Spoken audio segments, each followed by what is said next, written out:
ちの歌消えない心の傷メシアを求め続けたあの日の夜 All right, welcome back, y'all. It's episode 68 of the Degen Bullshit Hour.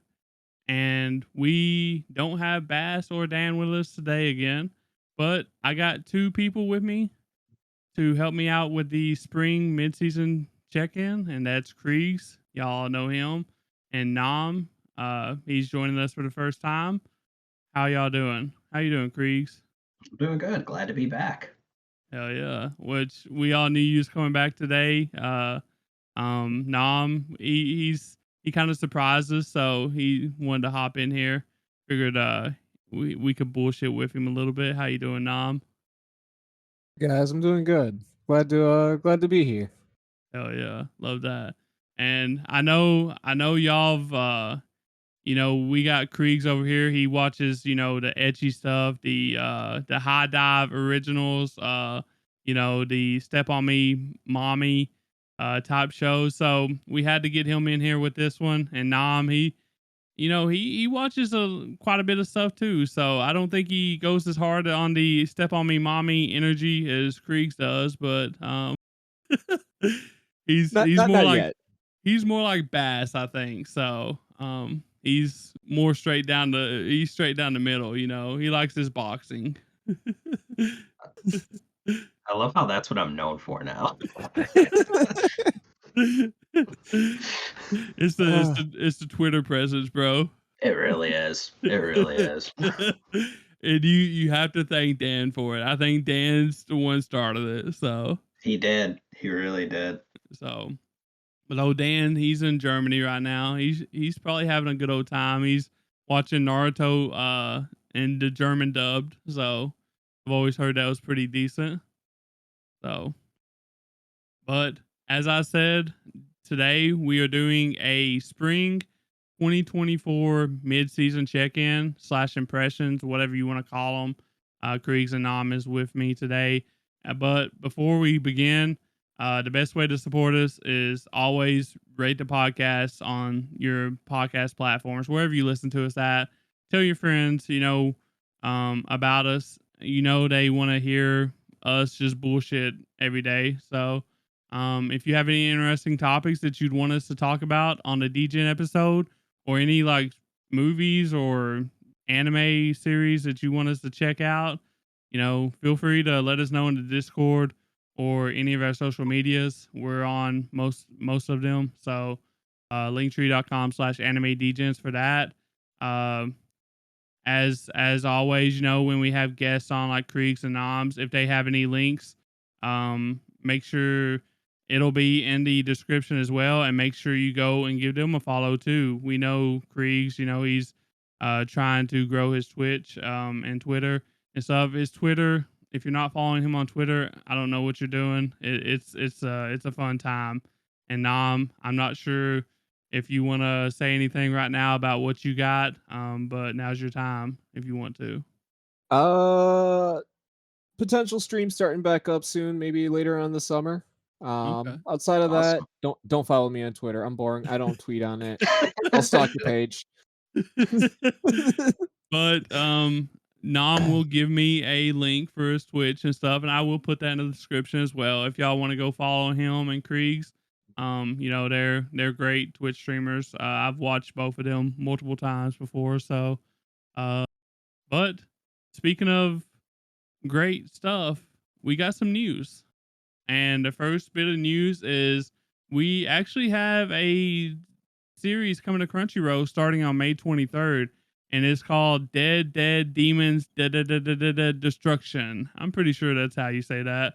It looks like a really fun show.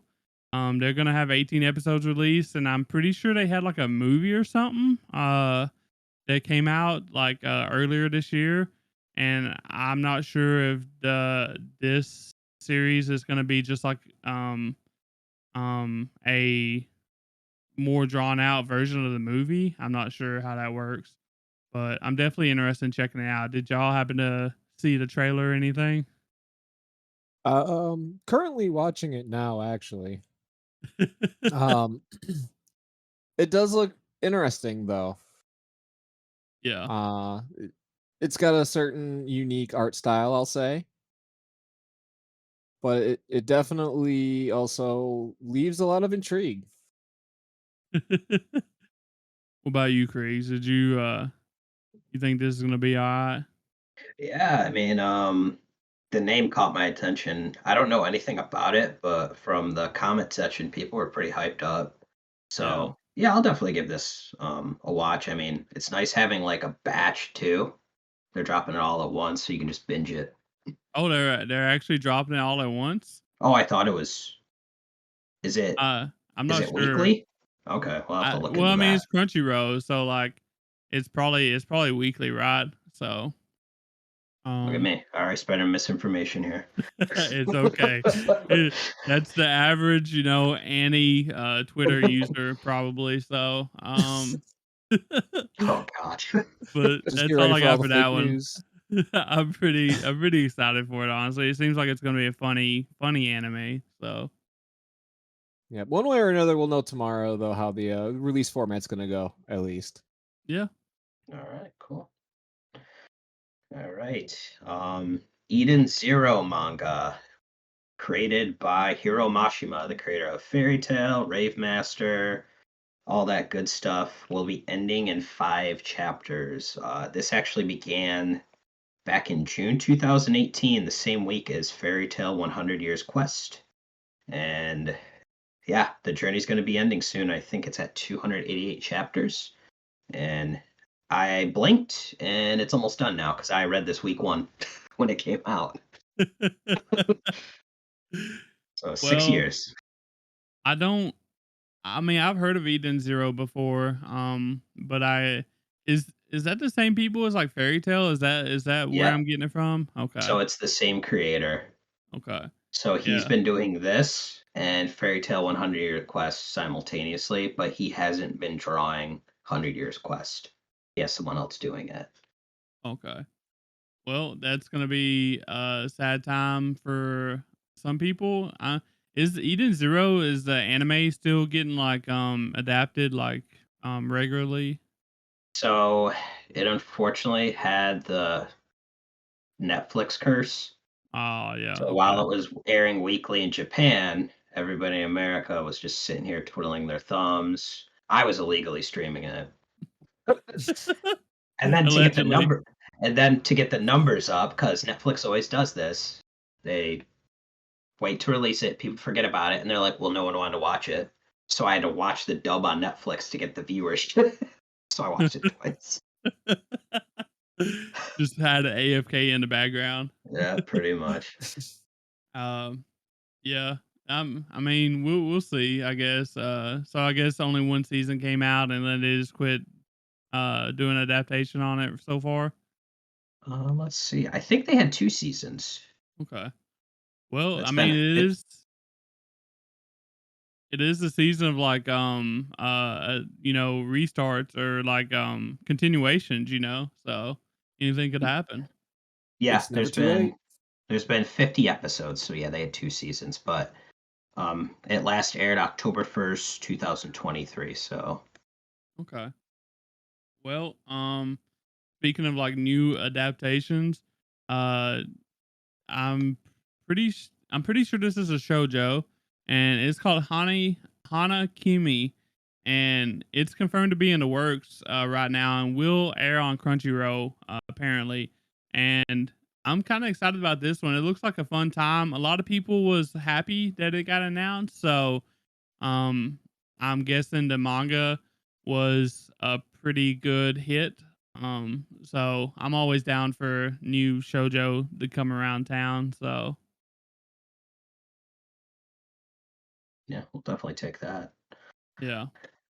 All right, so we're gonna go from some cute, wholesome things to some very degenerate, awful. Never tell your family about this stuff.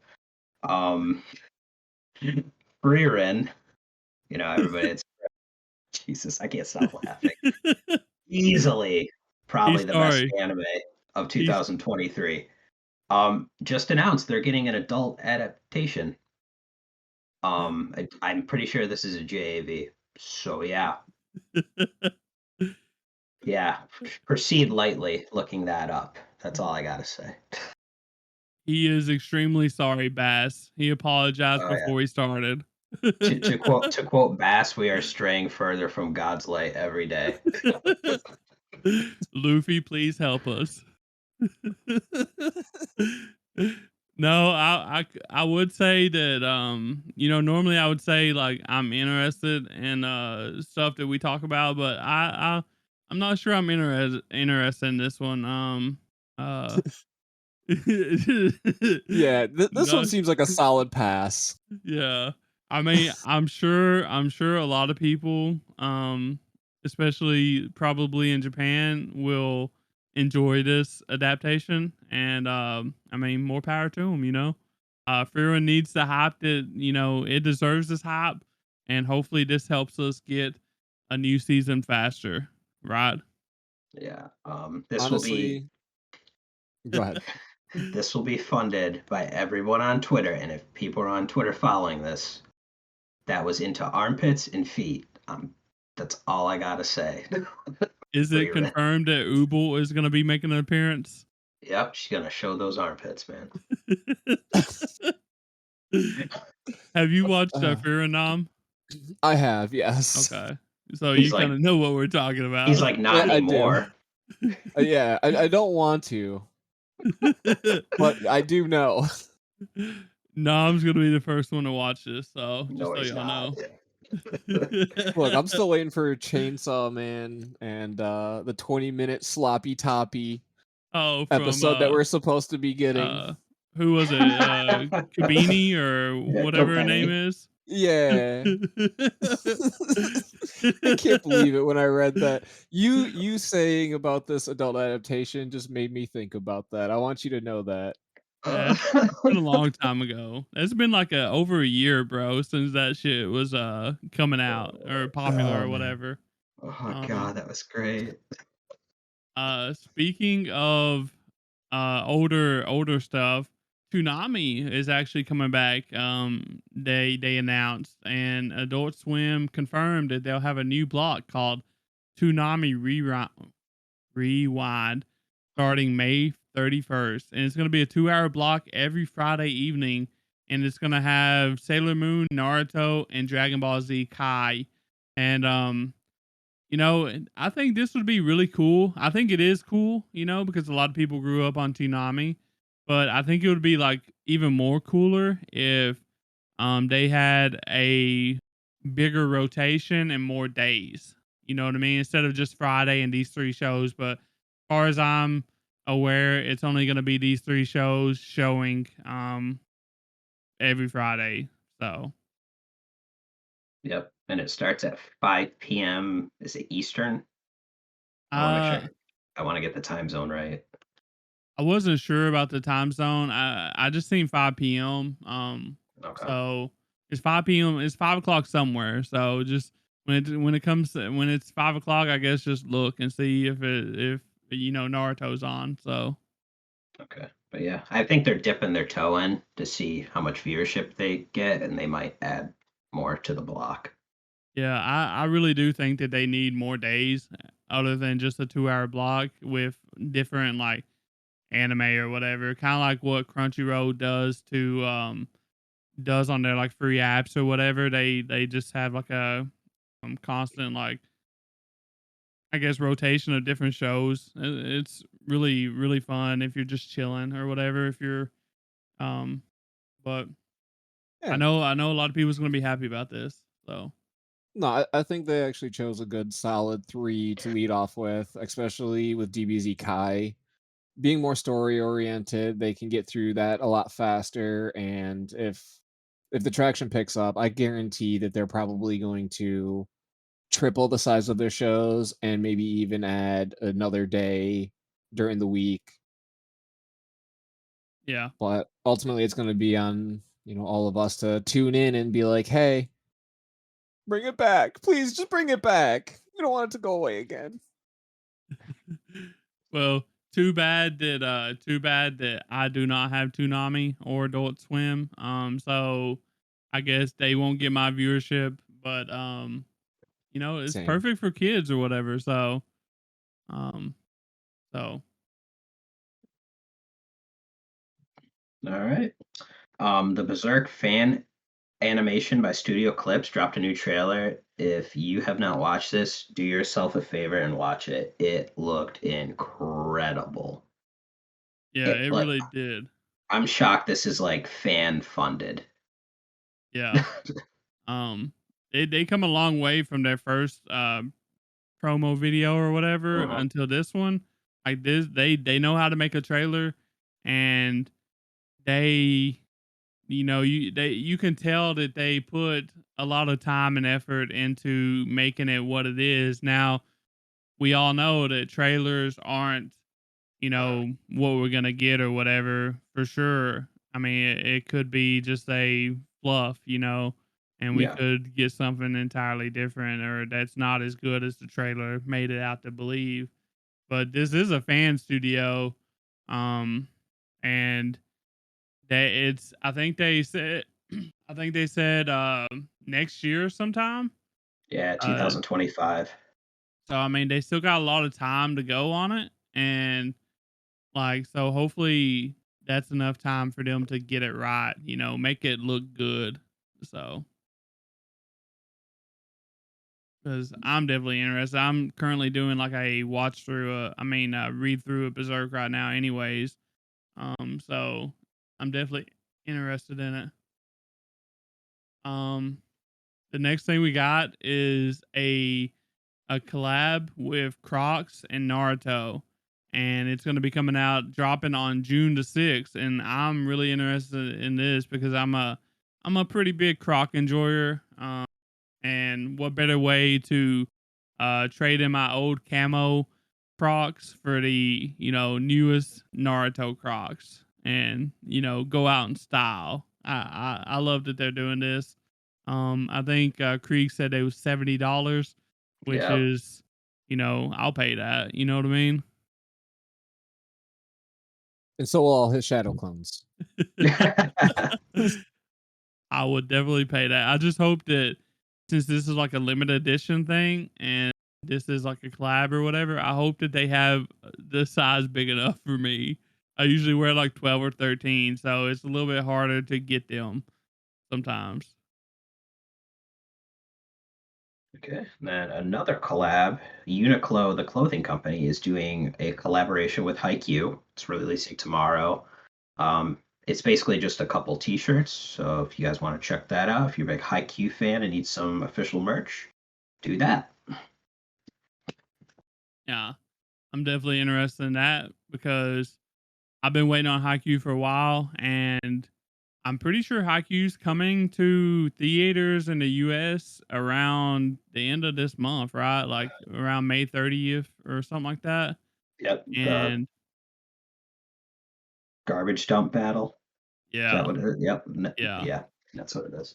And I last time I checked, I did not have any theaters near me that was going to be playing it. So I would have to go to like Tennessee somewhere like over an hour away, hour and a half, 2 hours away just to be able to watch it. So which Jeez. is really unfortunate because I was planning on going to watch this in theaters because I've been waiting so long to see Haikyuu, and it's one of my favorite animes of all time. So, but uh, I think that's it for the news, though, unless anyone's got anything else. Alrighty. All set. Uh, so now we're gonna get into the spring 2024 mid-season check-in, impressions. Like I said, whatever you want to call it. We'll be talking about all the anime that we have watched, meaning Creags, myself, and Nam. Uh, we'll be talking about sequels. We'll be talking about the new shows. We'll be talking about the remakes, a couple of remakes as well. We'll be talking about a lot of different shows. There won't be any particular order that we're going to be talking about them in. So, but I will have timestamps in the description. That way, y'all can go to whatever show you're interested in, or if you just want to listen to the whole episode, whatever you want to do, it really helps out a lot. And I just want to let y'all know that this will include spoilers probably. So, only up until what we've watched so far, obviously, which is around 5 to 6, 7 episodes or something like that. Um, so if you're interested in the show and you think that we're gonna get into spoilers on it, then make sure you use them timestamps to go to a different show or whatever. So uh the first one that we will be talking about today is Reincarnated as a Slime season 3. And all of us have watched that, and what are we thinking about it? Do you like meetings? Do I like meetings? Oh my gosh, but yeah, there's basically been the first 6 episodes have been a lot of like world building, behind the scenes, going to the different groups. And if you want entertainment, go to the Crunchyroll comic section of those episodes, because the light novel faction is fighting the anime only faction, and it is quite entertaining to watch. Yeah. I It's know that this has been a big thing, the meetings, I think for what, 6 episodes now? Or what is it, 7? So we just had episode 7, but stuff happens. stuff happens, and then they cliffhang the stuff happening. So basically 7 episodes of kind of meetings, mostly Yeah. meetings. Yeah. Which I actually didn't start watching this as soon as it started airing, and I'm glad now because I've been binging it, the 6 episodes that I was behind or whatever, and it makes it so much better, I guess, in that sense, because I get to just do it all at once. And I've actually kind of been enjoying the meetings. But as y'all know, I'm kind of like a slice of life type guy, so I enjoy that type of stuff. But some of them was a little monotonous, I feel like. But No, I mean, I started watching when it came out. I got through 2 episodes. I haven't watched any of it since. I do know that action happened in the last episode. That's as much as I know, but I also know that it was a lot of meetings. I can say that watching it week by week, yeah, the meetings, while they're interesting and it's important, it really drags on, especially when they left off with such a huge cliffhanger from last season, the big fights between the demon lords and everything. I mean, I get what they're doing, but give us something in between, you know? yeah, I feel like that after us waiting for this long to only get 7 episodes of meetings basically with nothing in between, really. The thing is like Slime could have easily interjected like comedy bits or just like bits of other world building because they've done it before, and you wouldn't have to have purely 7 episodes straight of meetings back to back to back. I feel like a lot of people would have enjoyed that more than what we actually got. So which, like I said, they're important, I'm sure. But you're gonna lose people after waiting. Like everybody's hopped up. Everybody was hopped up that it came back, and then you just lost them just like that. So Yeah. I I will have high hopes though for the second half. Yeah, I will give them credit. They have been adding some comedy in between. Like, I can't remember what episode it is when Rimaru's talking to the orc general, and he's talking like, "Yeah, I'm having trouble managing these." He's like, okay, let's yeah, go for a drink after work." And they go to yeah. the bar. I'm like, yeah, that's a Japanese employee right there. I really enjoyed the Veldora stuff. Like the taking Oh, away his snacks or whatever. he cracks me up. Because he's like one of the most powerful beings in that world, and Rimuru just treats him like a 13-year-old. He basically is. Like he's over here reading Dragon Freaking Ball Dragon Ball manga. this shit, bro. He calls them like what do he call them, the divine text or whatever, or Yeah. sacred text or some shit Yeah. like that.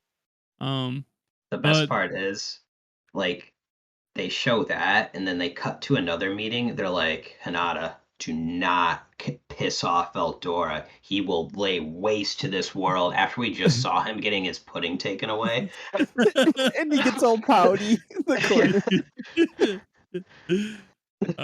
Yeah. I really do. I did really enjoy the little prelogue episode that they give us, like to catch us up, to get us up to speed. That was, I feel like that was the right amount of comedy mixed into that. Plus, it let people know what we left off on, which is a big thing for me. So, because I had no idea kind of what we left off on, um, but they done that really well. I'll give them that. So, um, but I mean, as far as like this season so far, I guess the Mao is setting it like an 8.05, and I don't know how it's that high after 7 meetings. It, Because it's crazy. it's the reputation and the light novel readers bumping it Oh, up. okay. I'm Okay. convinced that's what it is. Because right now I probably would say it's more like a 7 if I'm Yeah. giving it that reputation. Because slime is my favorite isekai, so, and I'm giving it a 7 so far, because that 7 meetings, that's just too much, even though it's Yeah. like decent meetings or whatever. It's just too much. It's too You have much one for for every us. meeting you have. Yeah. I Yeah. think slime typically it starts off slow and then it ramps up and then it does some incredible stuff. So I'm not dropping off. I got hope. Krieg says it's a 10 for him. Like I'm they're that football team that, they start the season, they're like 5-5 and they figure it out. They change out the quarterback and they go on to win the Super Bowl. That's what slime does every season. So basically, me and fantasy football every year. Yep. no, uh, I'm gonna give Reincarnated first half. Well, probably not even for half, but I'm gonna give it a 6 for now. yeah, But okay.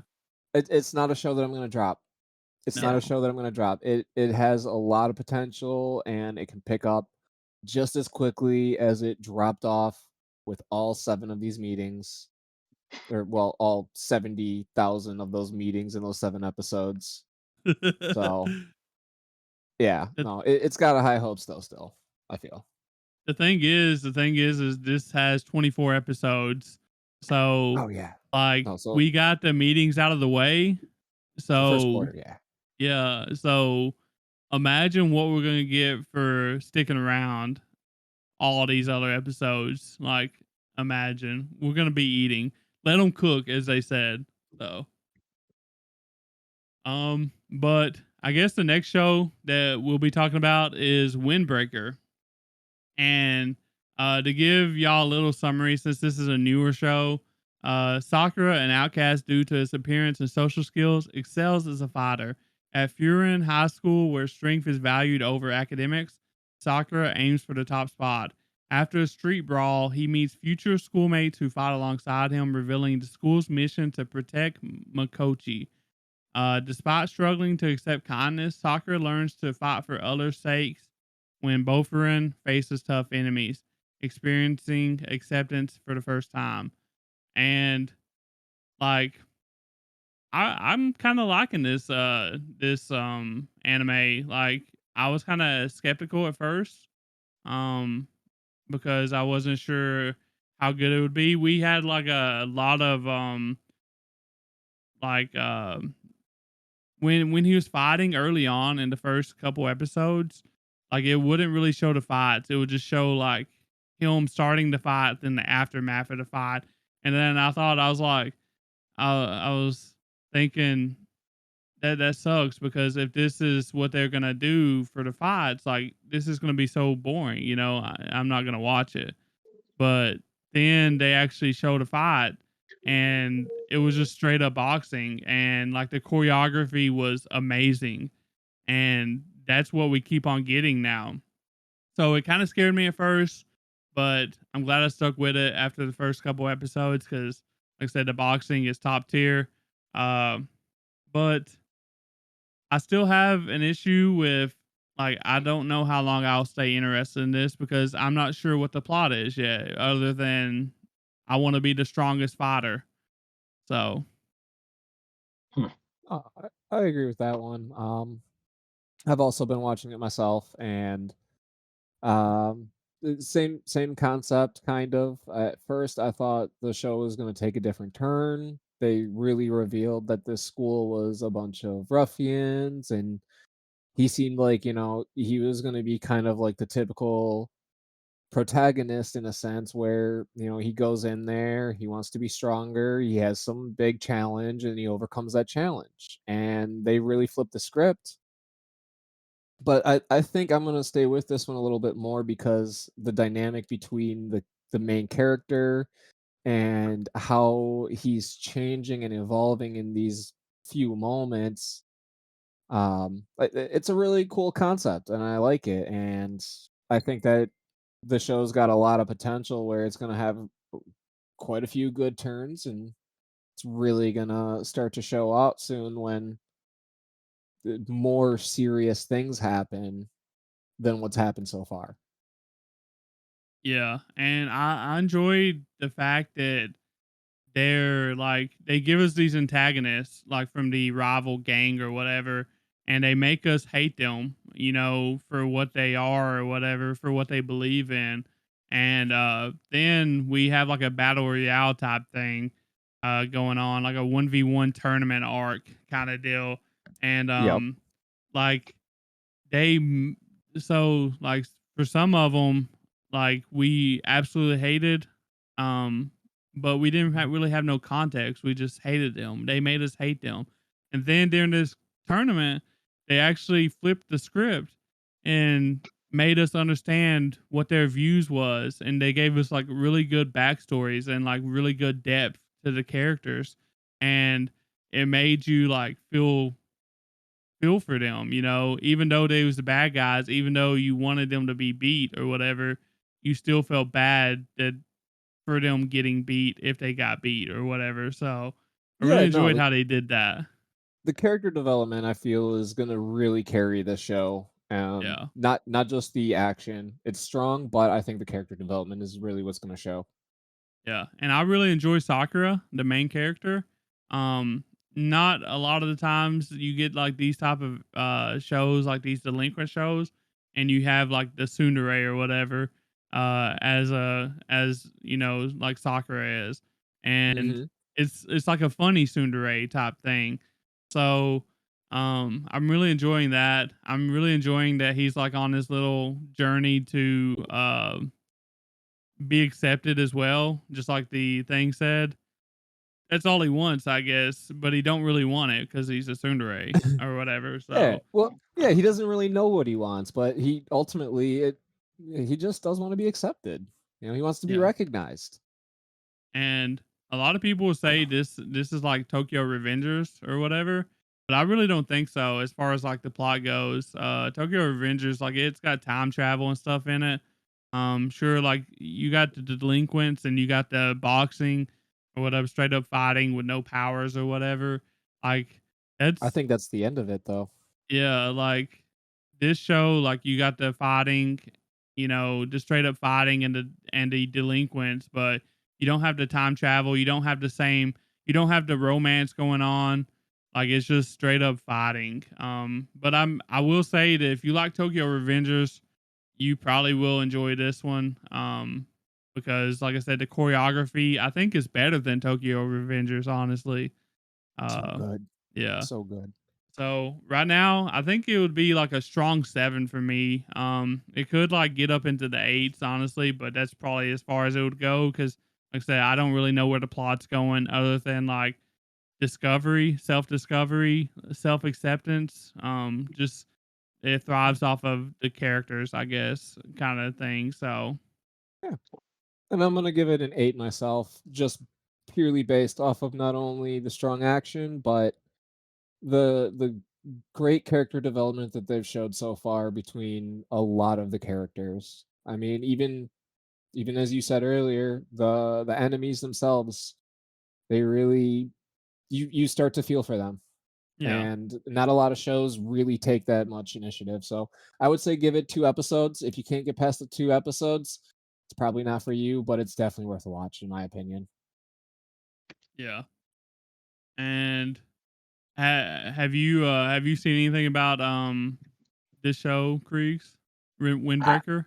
I have not. The only thing I heard was like the comparisons to Tokyo Revengers, but Yeah. no, I haven't checked it out at all yet.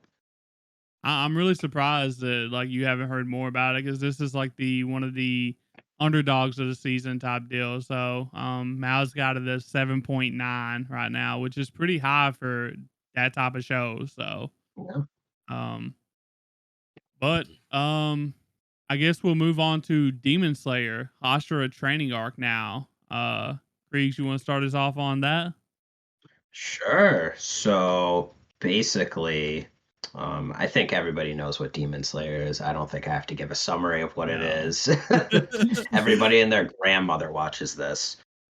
So this started off super strong with an anime original opening scene. I don't know if you call them UFO table, ufotable. They were like, people like the pretty lights, the flashing animation. Let's give it to them. And when the two Hashiras, the snake and the wind, were fighting off the demons, trying to rescue that girl, they did a little slick move there where they hopped over that house and they saw the Infinity Castle and they gave a little sneak peek to the final arc. So that wasn't in the manga? That whole sequence was not in the manga at all. Wow, okay. So I read Demon Slayer and that wasn't in there. They did that. It was beautifully animated and choreographed. Okay. Yeah, like I don't know about y'all, but when I watched this first episode, the long, I think it's like 50 minutes or whatever, but I honestly thought that this was like way more beautiful than like anything that I've seen from Demon Slayer. Like most of the things I've seen from Demon Slayer recently. Like I thought it was just animated way more beautifully. Um did y'all feel the same, or is it about the same as usual for y'all? I don't know. So going back to Swordsmith Village arc, the first episode of that when we met, I believe it's Muzan, right? And he gets really pissed off, and it gets all like super animated, and it was fucking amazing. Um, I felt like it was more that way throughout the entire episode this time. That's what I'm saying. Like we Yeah, haven't I seen that in a feel minute. It was like it was noticeably better than what it we was usually get. it was like the difference between season 1 to Mugen Train, I Yeah. feel, as far as the animation step up. Um, they put so much attention into it. It was phenomenal. I didn't know that that was also original, but my god, did it flow so nice Yeah, too. they did a great job. Oh, Especially when they went in it or whatever, and then they got kicked out or whatever. Like that was pretty neat, honestly. It it makes you more hype, I guess, about what's gonna happen because um, obviously, like the title of this one is Hashira Training Arc, so you would assume that this is going to be a training arc, and like not a lot of stuff is going to happen, and like we're used to. But when we seen that in the first episode, it's like okay, like this might actually be pretty good soon because like that was really hype that they found the Infinity Castle and entered it, but got kicked out. So Yeah, I was nervous about this arc because this arc before this we get to the final arc and buckle up. That one's going to be ridiculous. I was nervous that they wouldn't have enough to go off of this because it's just a training arc. And if everybody remembers that one season of My Hero Academia where they had that training and people are like, sucks, drop it. Here's some weird fan art. Don't go on My Hero Academia Twitter, by the way. Don't ever do it. Or Tumblr or anywhere. Or Tumblr, like, do not, for the love of God, do not do that. But them doing that anime original opening, they definitely knew how to get people's attention, and they're like, this is going to be a good season. We got you. And I'm excited for it. And also, Demon Slayer is really funny. Like the comedy with the faces. Oh, they know how to do it, bro. Like the what derpy faces, I guess you would Yeah, call them, right? God.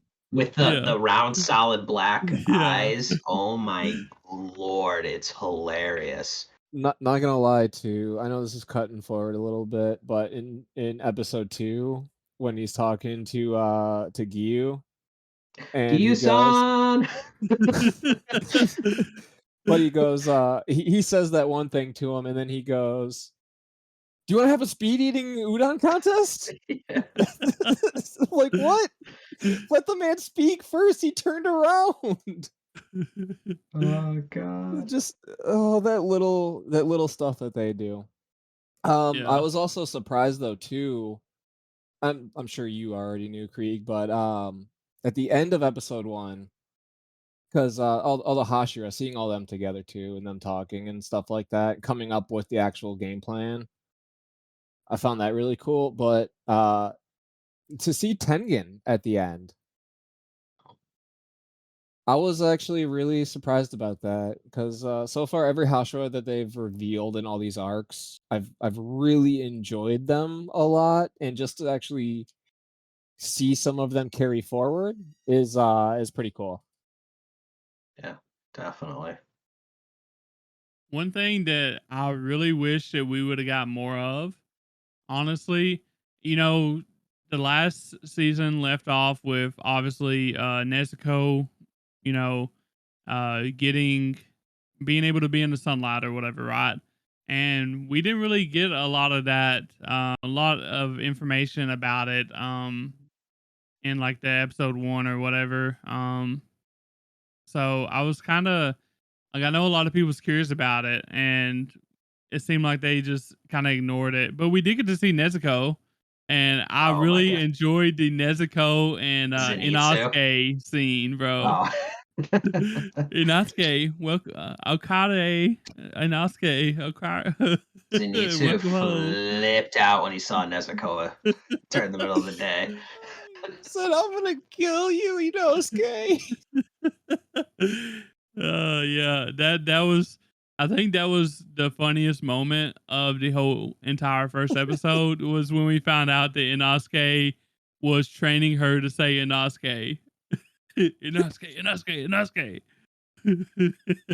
That's just hilarious. That's the only word too. Yeah. As far as her being in a light, they bring it up like in a few little blurbs, like I can't remember if it's I think it's the meeting with the Hashira and the wife of the what's his name? The leader of the Demon Slayer Corp. I always forget his name. Yeah, I'm not sure either. I do know what you're talking about though. They're like Muzan will come after Nezuko now. And they also made a comment that a lot of the demon attacks have quieted down. So while the Hashira are training, essentially preparing for the final battle, so are the demons. Yeah, because I think they made a comment how the demons have never really planned out attacks before, and how quiet it is. They're starting to be really concerned with that. Yeah, I mean they've defeated 3 upper ranks in a matter of a couple of months, and before the upper rank 6 was defeated, it had been like 100 years or something. And that's when Muzan was like, "What your bitch ass is doing in here?" Yeah, and I'm just curious, like, what do y'all think? Y'all think that? So we don't really know how many episodes this training arc is going to be. Um, I guess I assume it's gonna be less than 10, probably less than 8, honestly. Um, I'm not sure. but do y'all think they're gonna do something like Mugen Train where they do this short arc and then just go straight into the next arc?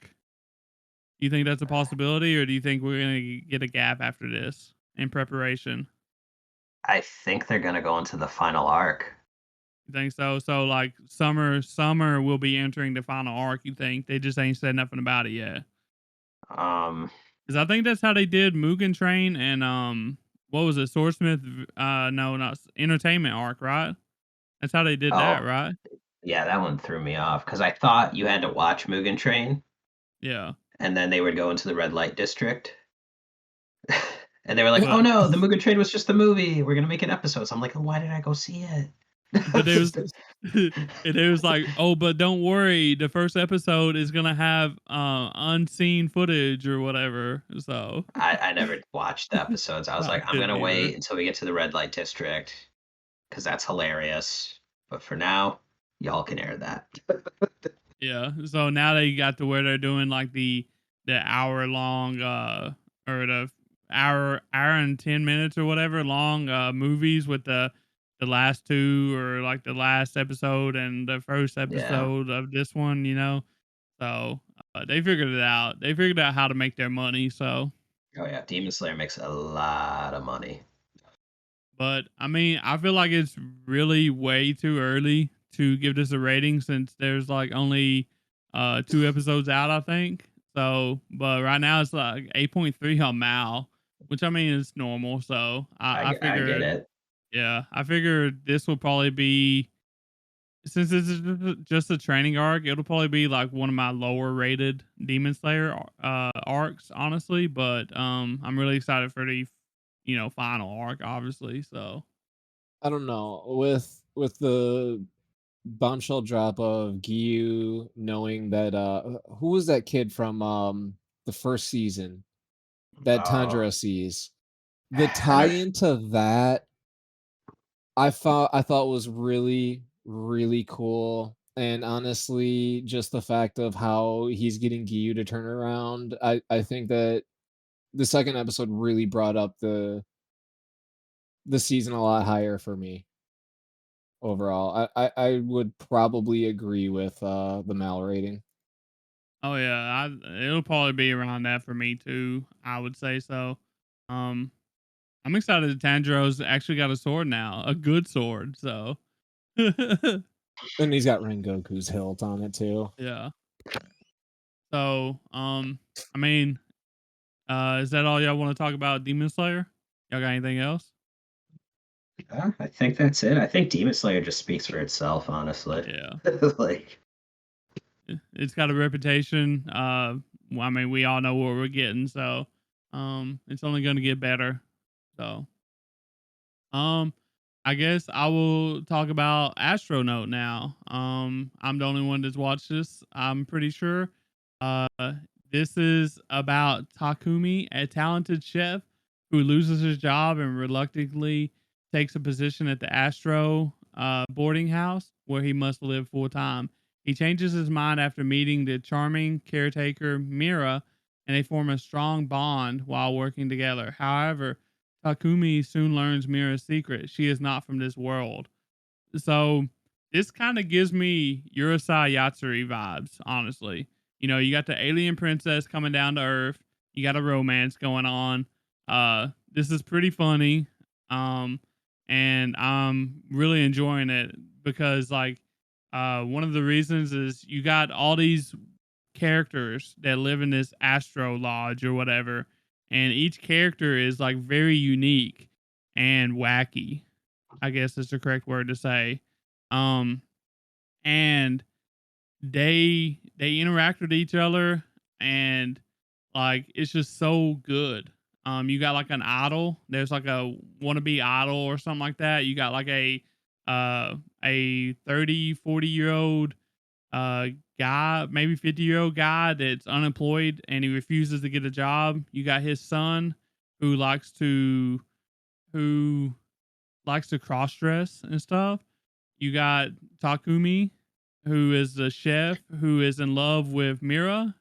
Um, and you got Mira and her poodle dog, which is both from outer space alien planet or some shit, and they come down to find a key or whatever that was left in this place, and like it's just a real fun time. Like if you want to watch like a rom com that has a wacky feel to it, and I mean wacky, you should definitely check this out. It's honestly my favorite romance of this season.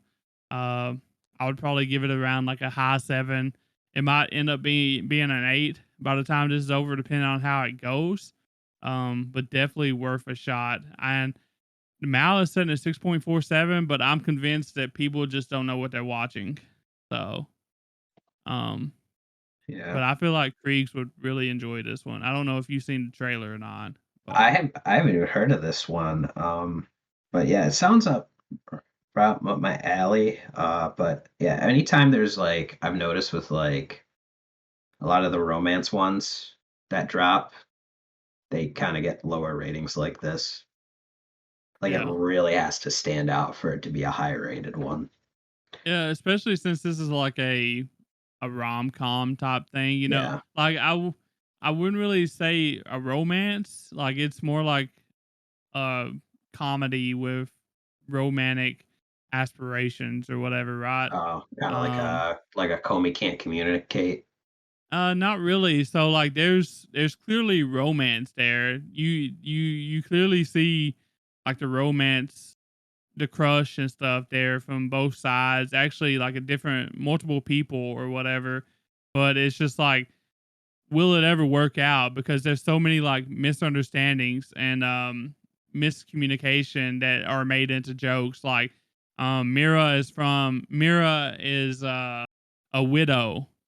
That's what she's called. Her race is called. And like Takumi is like listening outside her door, and he hears her talking about her being a widow and how she's uh, something about a hubby, but a hubby is another alien race or whatever that's after the key too. So it's like he thinks that she's a widow who has a hubby chasing after her. Like it's just so many like different like funny interactions that uh get misunderstood. You know what I mean? Type show. So Okay. it's definitely really fun. Like I said, definitely my favorite romance of the season. I think we got like 3 or 4 romances out there. But this was my favorite one.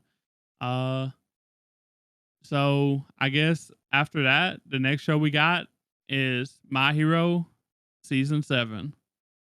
Uh, do you want to get us started on that, Nam? What do you think about it? Sure.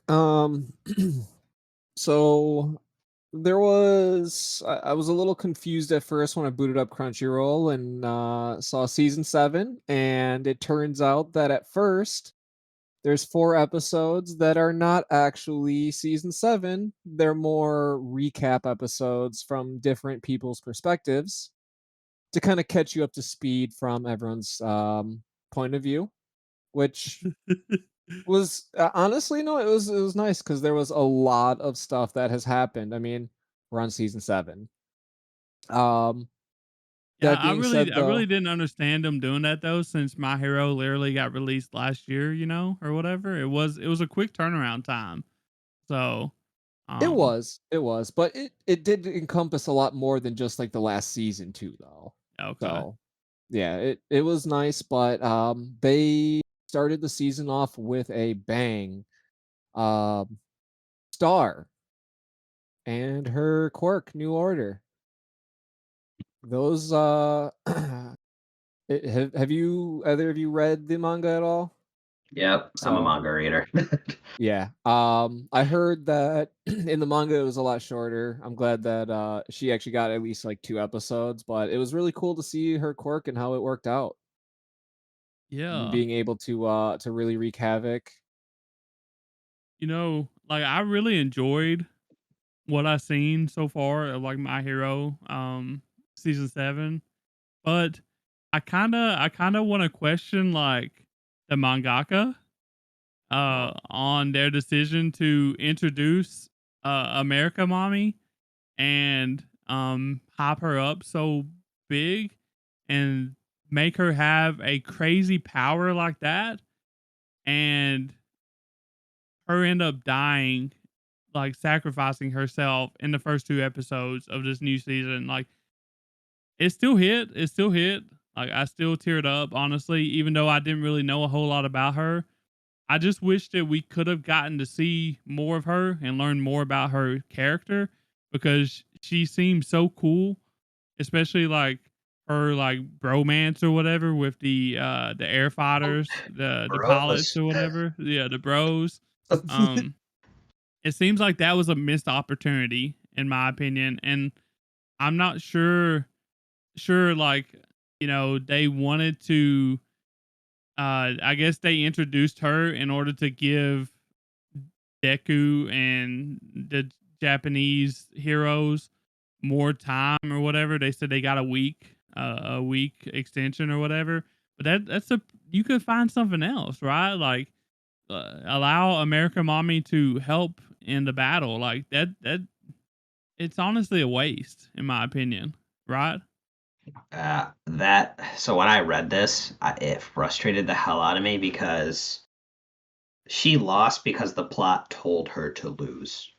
Yeah. Like she made that awesome new order rule that if he moved, he died, but all of a sudden he's not Shigaraki anymore. Oh, I'm like, come on, are you serious?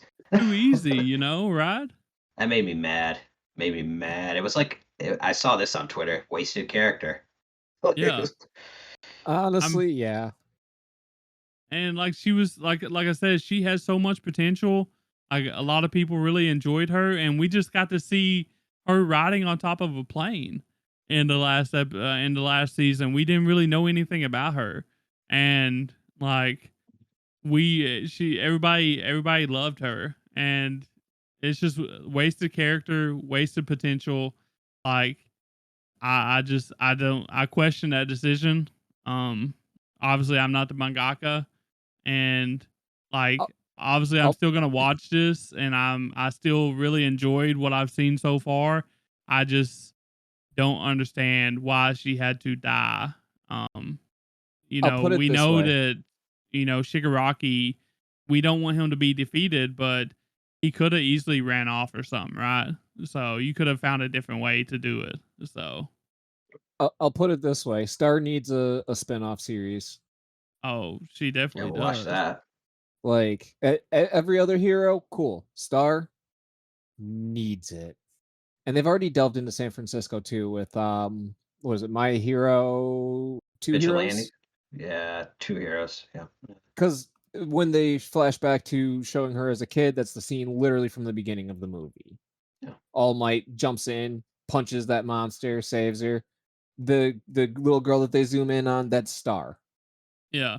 And So, imagine being able to see like some of All Might's backstory intertwined with Star's story. You know what I mean? Like I feel like a lot of people would enjoy that, yeah, as My Hero fans. even if it's just her watching some of his highlights. Yeah. So I mean, I don't know. Like I said, unfortunately, like I just watched like the couple of episodes or whatever the last couple of days. But when it first aired or whatever, like I seen Twitter being Twitter, and I was like, oh shit, something really happens to America Mommy this early. And I Yeah. watched it and I was like, there ain't no way. There ain't no way. I don't know the name of the mangaka, but like are you trying to be Gigi over here? Yeah. He's trying it. You know The what I th- mean? the thing about the My Hero mangaka is like, I'll give him credit for this. He can come up with some really creative quirk ideas that I would never think of. Yeah. Um, he can draw. Like if you look at the manga and look at the anime, the amount of detail in the manga that's not in the anime is astonishing. And also, he didn't cop out and just give her a gun quirk because she's American. Yeah, that's That it. was good. That was good. I was like, a lot of mangas just would have copped out. I enjoy how they went like full like America though Oh yeah, the with whole outfit. America. The only thing that could have made it better is if instead of Japanese that they actually had it dubbed. You know what I mean? Oh, And with dubbed her subtitles. portion dub. That would have been like in they did that in SAO. Oh my god, it's Like, it so would've been funny. perfect. Like, anytime the Americans was on the screen, right? Like, jets and stuff, if they was talking English with English subtitles, I mean, Japanese subtitles or whatever for the Japanese or, English subtitles for the English, whatever. You know what I'm saying. I know I what feel you're like that saying. would've made it so much better because it Oh, felt weird seeing them talk about America and being in Japanese, you know what I mean? So, yeah. Yeah, I but, made a joke that when she's beating asses to villains in America, after the villain, subdued, put in jail, the government sends the villain a bill. Hero services.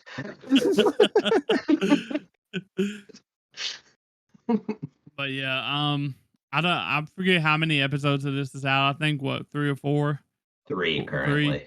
Yeah. So which is really unfortunate because I feel like they could have dropped them recap episodes like Nam was talking about. I feel like they could have dropped them all at once before the Yeah, spring season started and then had this show be on time for the spring season and like they really messed us up because we wanted to talk about this on the rundown, but you but with couldn't. this being 21 episodes and starting a month late, like it would really mess up our flow, I get like our timeline because this would be ending halfway through a season, right? Yeah. So it would just mess it all up. We just couldn't do it. That and Demon Slayer too. Like we wanted to talk about both of them and like them being late releases, and which I understand Demon Slayer they ain't got enough content or whatever, but My Hero I just don't understand why they did that. Honestly, they could have done it beforehand or whatever. So My hero's like, we can do what we want. yeah, they're My Hero. So they got America Mommy. Yeah, R.I.P. that's old me. Yeah. Um, but I mean, it's My Hero season 7 setting at like a 8.01 right now. Which is, average, usually they get an AIDS and I feel like we're gonna have a really good season. I really liked season 6. Like it was one of my favorites other than like the what's her name? The Erie. I really liked Erie's season or whatever. Oh, with Um, Season Overhaul? 2. yeah, Yeah. that's probably my favorite season, but Dark Deku is probably my second favorite season.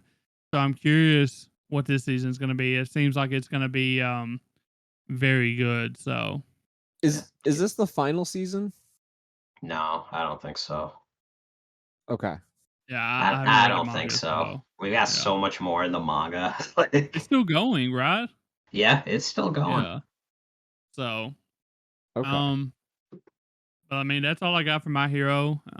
If do y'all have anything else y'all want to add on? Basically, remember when this show was fun? Remember when we were doing the, UA training and the sports thing we were doing, the sports show? We're Remember Now, when superheroes. yeah, now no one's happy to be a superhero anymore. Remember when We're America Mommy was still superheroes. alive? Yep. I do. Yep. And my last blurb, do not go on My Hero Academia Twitter or Tumblr. Please do not. You will see some cursed images that you will never get out of your mind. Yeah, most of them, including Deku and Bakugo. Bakugo. Yep. Yeah. Just So. never do God it. damn it. Of course. Just Of course they did. just don't do it. Trust me. Unless you like that type of stuff, which we are the anime degens. We ain't gonna hold you to that, but But we do what will you want to judge you. do, I guess. But I swear, Bass will judge you. Oh yeah. Dan probably won't, but Bass will. um, I guess the next show that I'm gonna talk about it's one of the romances that I've seen. I don't think Creags or Nam has seen this one. It's No. called A Condition Called Love. And basically, the summary for this is Hotaru, content with her life devoid of romance, unexpectedly finds herself pursued by her schoolmate Hananoi after a chance encounter in the snow. Despite initially rejecting him, she agrees to date him in hopes of learning about love, basically what love is. As Hananoi goes to great lengths to win her over, Hotaru navigates the unfamiliar territory of being a girlfriend and discovers the meaning of reciprocating affection. And right off the bat, like I know, like this is like a different romance. It's hard to compare this to something because I'm not sure what other. I haven't really watched any show that's kind of like this, unless you're talking about like Whisper Me a Love Song. It's sort of like this, where like one character doesn't really know what love is, and they agree to do a trial date or whatever for a year or whatever, in hopes of learning what love is or learning how to love. And then there's the issue of Hananoi, where he is a big, like, a lot of people have issues with this show because of Hananoi. He's a character that is way too much and kind of pushy, and I don't know, just stuff like that. I guess he's just not a really good main character in the beginning. And I agree with him. He's not a good person in the beginning. He's really different. But I kept on watching because of Hotaru. She's so, I guess, wholesome. And it's fun to see her like try to learn about herself, right? And she's also like changing Hananoi for the better. So like Hananoi's got like some dark past or whatever, like that, some trauma going on back there. And Hotaru is trying her best to make him understand what he's doing is wrong or whatever. And like I love, the one thing that I love about this besides Hotaru is that this is like a one of those romances that you literally have both characters learning how to be a better romance partner through this show. And the character development is what makes me stick around. Because Hananoi, even though he was such a horrible character in the beginning, he's starting to be a better character now thanks to Hotaru. And I'm glad I stuck around. I know a lot of people probably dropped it because of Hananoi, but it is, you know, a decent romance. Like I said, it's not my favorite, but character growth is one of the things I love watching the most. That's why I love Dangers in My Heart so much. You had, you know, Ichikawa start out as a horrible person, kind of like a iffy, sus person, but by the end of Dangers in My Heart, like he grew so much and he became such a better person. And I know Creags will probably vouch for that. Oh yeah, Danger in My So Heart was so good. yeah. Which, I mean, this show isn't anywhere close to Dangers in My Heart, but it does have some similar like character growth moments or whatever. And I think at the end of the day, this will end up around a 7, depending on how it goes, how it ends or whatever. I don't really see it going above a 7 though, unless something really crazy happens or Hananoi just has huge character growth and um Hotaru changes him for like the better and makes a really good man out of him. But Hananoi, I mean Hotaru gets a 7 for me, so that's, she's my favorite thing about the show. So um but now our next show is Mushoku Tensei Season 2 Part 2. And me and Creags watched this. Nam is only on Season 2 Part 1, so he won't be talking about it with us. So what are you thinking about Season 2 Part 2, Creags? So Oh, excuse me, I had to burp. um, so I really like this show a lot. I know it was very controversial when it last aired. Basically, he was trying to cure his ED. Let's just call it for what it was. The ED arc. And it was driving us nuts because Sylphie, just take off your damn glasses. We can solve this shit. It was But so annoying, wasn't it? Like having to yeah, wait that long just for them to do just that was the whole point of it. So I don't know. yeah. But I like where this is going. It's weird because this show it goes all over the place because Rudy is an adventurer, and there's been some really good action, but it's slowed down quite a bit since he's left that North Country and went to the school. Now it's kind of like a slice of life feel right now, and him and spoilers for anyone who's not caught up and get a chance, you can skip to the next anime we talk about. But him and Sylphie getting married, he bought a Hmm. house. Um, so he's clearly not a millennial because he was able to afford a house. Um, and then his sister showing up. He's kind of like building. Like they showed it. Was it the last episode where he had memories of his family at the dinner table? He's kind of building that again. So Yeah. his mental health is improving a lot from where it was. Like that's the big take I would see from this. And I'm really enjoying that they're reflecting. They're having him reflect on what he felt like, how he felt in his past life, with his sister, going through the same stuff. I really enjoyed how they did that. So Yeah, he definitely related to her because he has been in that really low position before. And also like, I knew some kids. I don't think it was this bad. I knew some kids that always got compared to their older siblings because their siblings were either really good at sports or really good at academically, and it really messes with your head. Like, I'm my own person. I'm not my brother. I'm not my sister. So, yeah, I can't imagine what that does to you. Just like, if you're like a sports fan or whatever, right? mhm.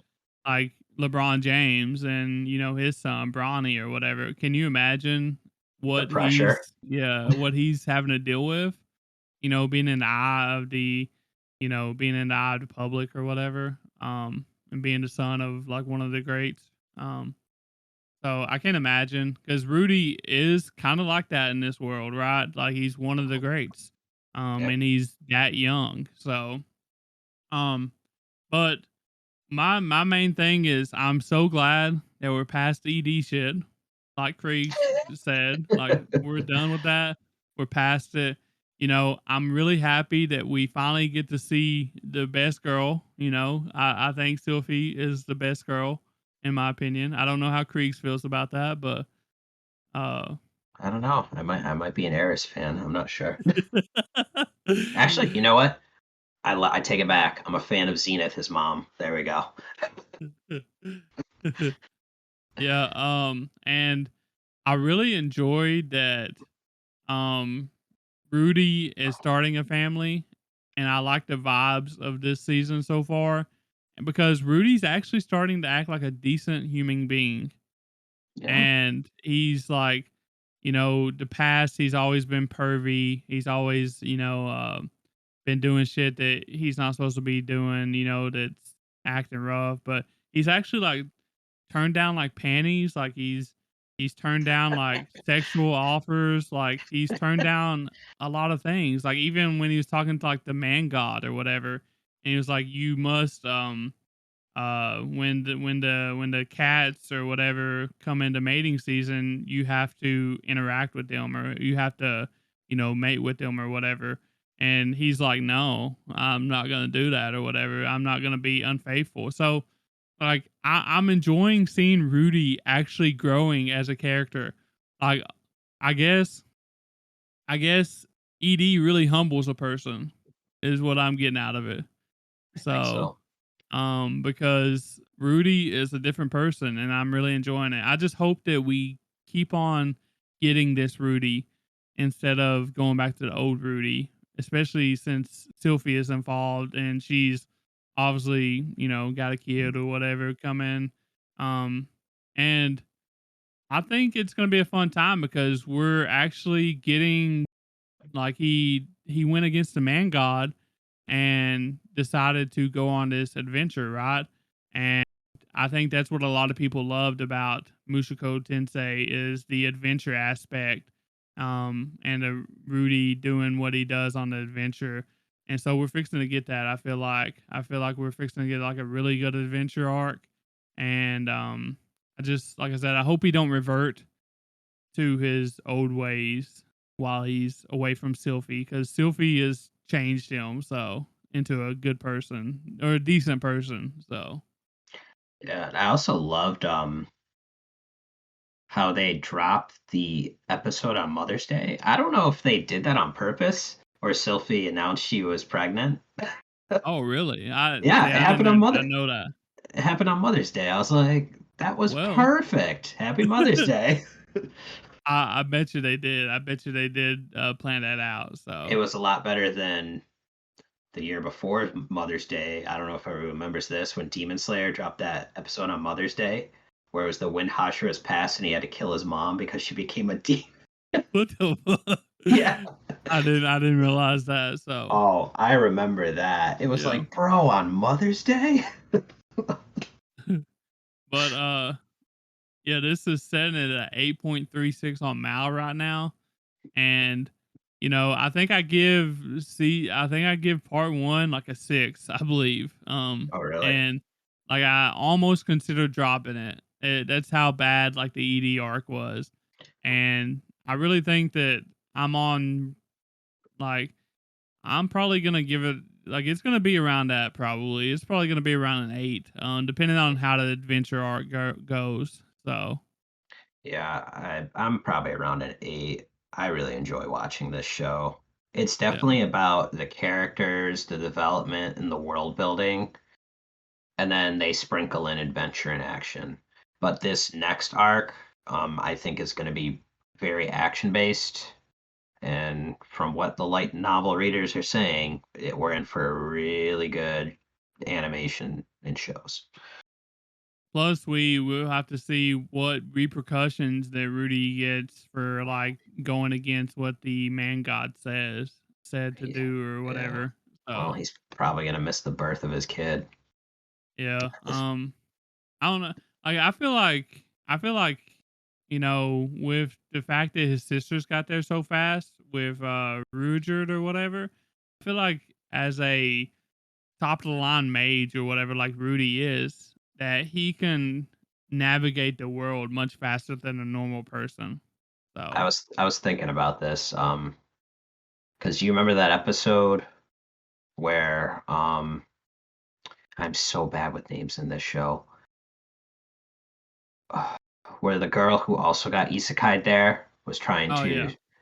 draw the teleportation Oh, circles. I thought of that. I was like, could he do something slick and like basically like fast travel? that's going to be interesting because that could be a thing, but I don't think they'll go that route though because didn't we see him like packing up and leaving or Yeah, something? So, yeah. I mean, if he was going to do that, uh it seems like we wouldn't have got that, moment. So, I don't know. But that is an interesting point to bring up. So, but you got anything else about Mushoku Tensei post ED arc? No, just really enjoying it and looking forward to it every Sunday. Alrighty. Now we will get on to Whisper Me a Love Song, which is another romance that I have only watched. And this is about Himari Kino, a cheerful and outgoing high school freshman who falls for a reserved upperclassman, Yori, during her band performance. And Himari confesses her love, but Yori realizes Himari loves her music, not her personally. Determined to win her heart, Yori spends time with her on the rooftop playing guitar in hopes of changing her feelings. And like I said, this kind of reminds me of Condition Called Love because Himari doesn't really understand what love is, kinda.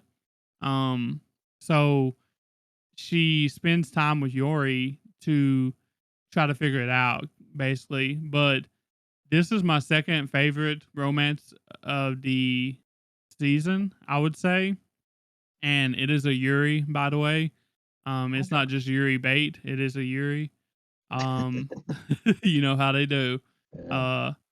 But it's just so fun. It's really cute. You got Himari, which is your like pink haired, outgoing, like bubbly um girl. So I'm a big fan of those. I really enjoy those. And then you obviously got the music aspect, which I've been really enjoying the musical stuff lately. And they have some really cool uh songs going on with Yori being in the band or whatever and her trying to like win Himari's heart through songs that she writes and plays and stuff like that. So uh I'm really enjoying like the character interactions between them two.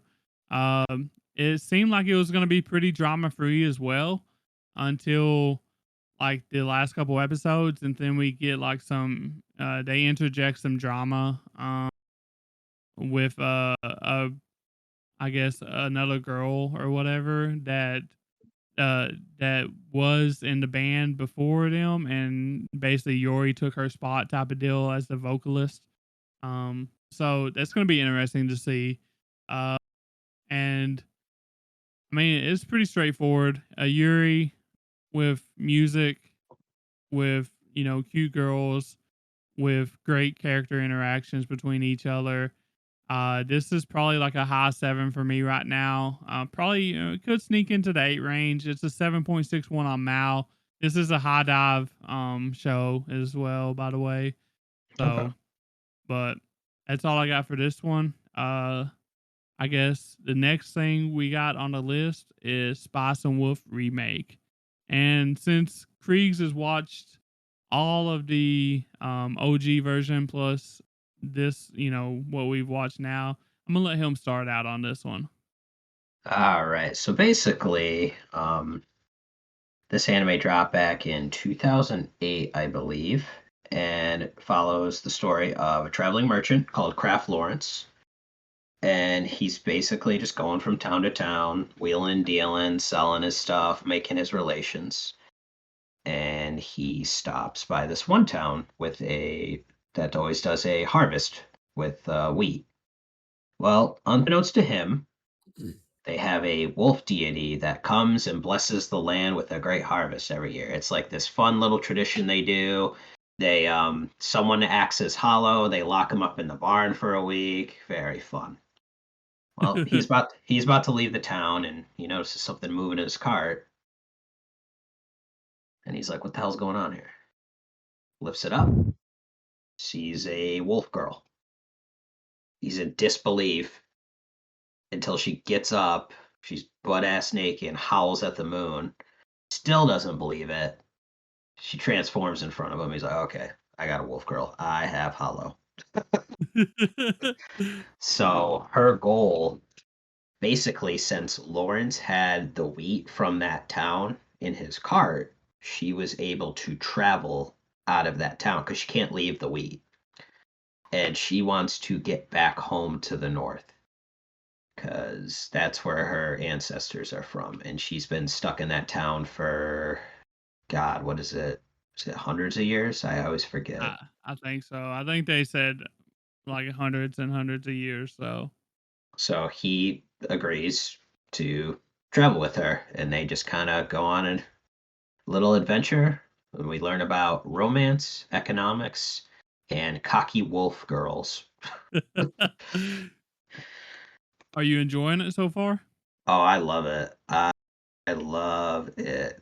I love the new animation style. It looks a lot more like the light novel, and I'm loving seeing these scenes again reanimated. Like I think you and I talked about it the rundown episode.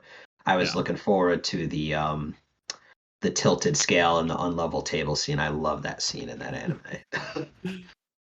Yeah, for me, you know, basically what I'm watching this for, like we talked about on the rundown, because this is one of our rundown shows, is Hollow. Hollow is what I'm watching this for. Uh, like I don't care about the action. I don't care about the economics. I'm watching this for Hollow and how cute she looks. I ain't gonna lie to you. So, and like Lawrence and Hollow's interactions, Spice and Wolf's interactions, as you may. That's a big plus as well. I'm just here for the romance. I'm just here for Hollow being cute, because like you said, this adaptation is so much better than the original, in my opinion, as far as like animation goes, because this one just really makes Hollow just shine bright. And I'm absolutely loving it. Because I've watched like what 5, 6 episodes of the original version, which was good too. Hollow was good in that too, but it doesn't come close to Hollow in this one, in my opinion. Yeah, no, me as a first time watcher, so I've never seen the original. Came into this one with a fresh perspective. All I know is essentially how the story is playing out. That being said, it is wonderfully animated. I mean, everything is so nice, so smooth, so crisp. And I mean, for me, a lot of it is going to boil down to the interactions between Craft and Hollow, and as well the economics. The economics actually really intrigued me, seeing how small little things were happening that he was being, scammed out of, and then Hollow comes in and helps him out, or figures out a way how he can increase his profit and stuff like that, and then she turns around and spends all of his money anyways. Hey, believe me, if I had that much money for apples, I'd be buying up a cart worth too. I ain't gonna lie. Just Especially saying, if I was but a wolf goddess, right? um, but I mean, it's been an absolutely fantastic anime for someone who's never seen it before. It's very charming, greatly paced, captivating. Even if you don't like economics, just even like how the interactions play out is very, very organic, and it's amazing. It feels like you're being transported to another time period as opposed to living in like a fantasy world. Yeah. Um, as far I want to ask though, Creags, Yeah. like since you've watched all of this and so far all of this and all of the last one, which one do you enjoy more? Do you enjoy like the older one or this one so far?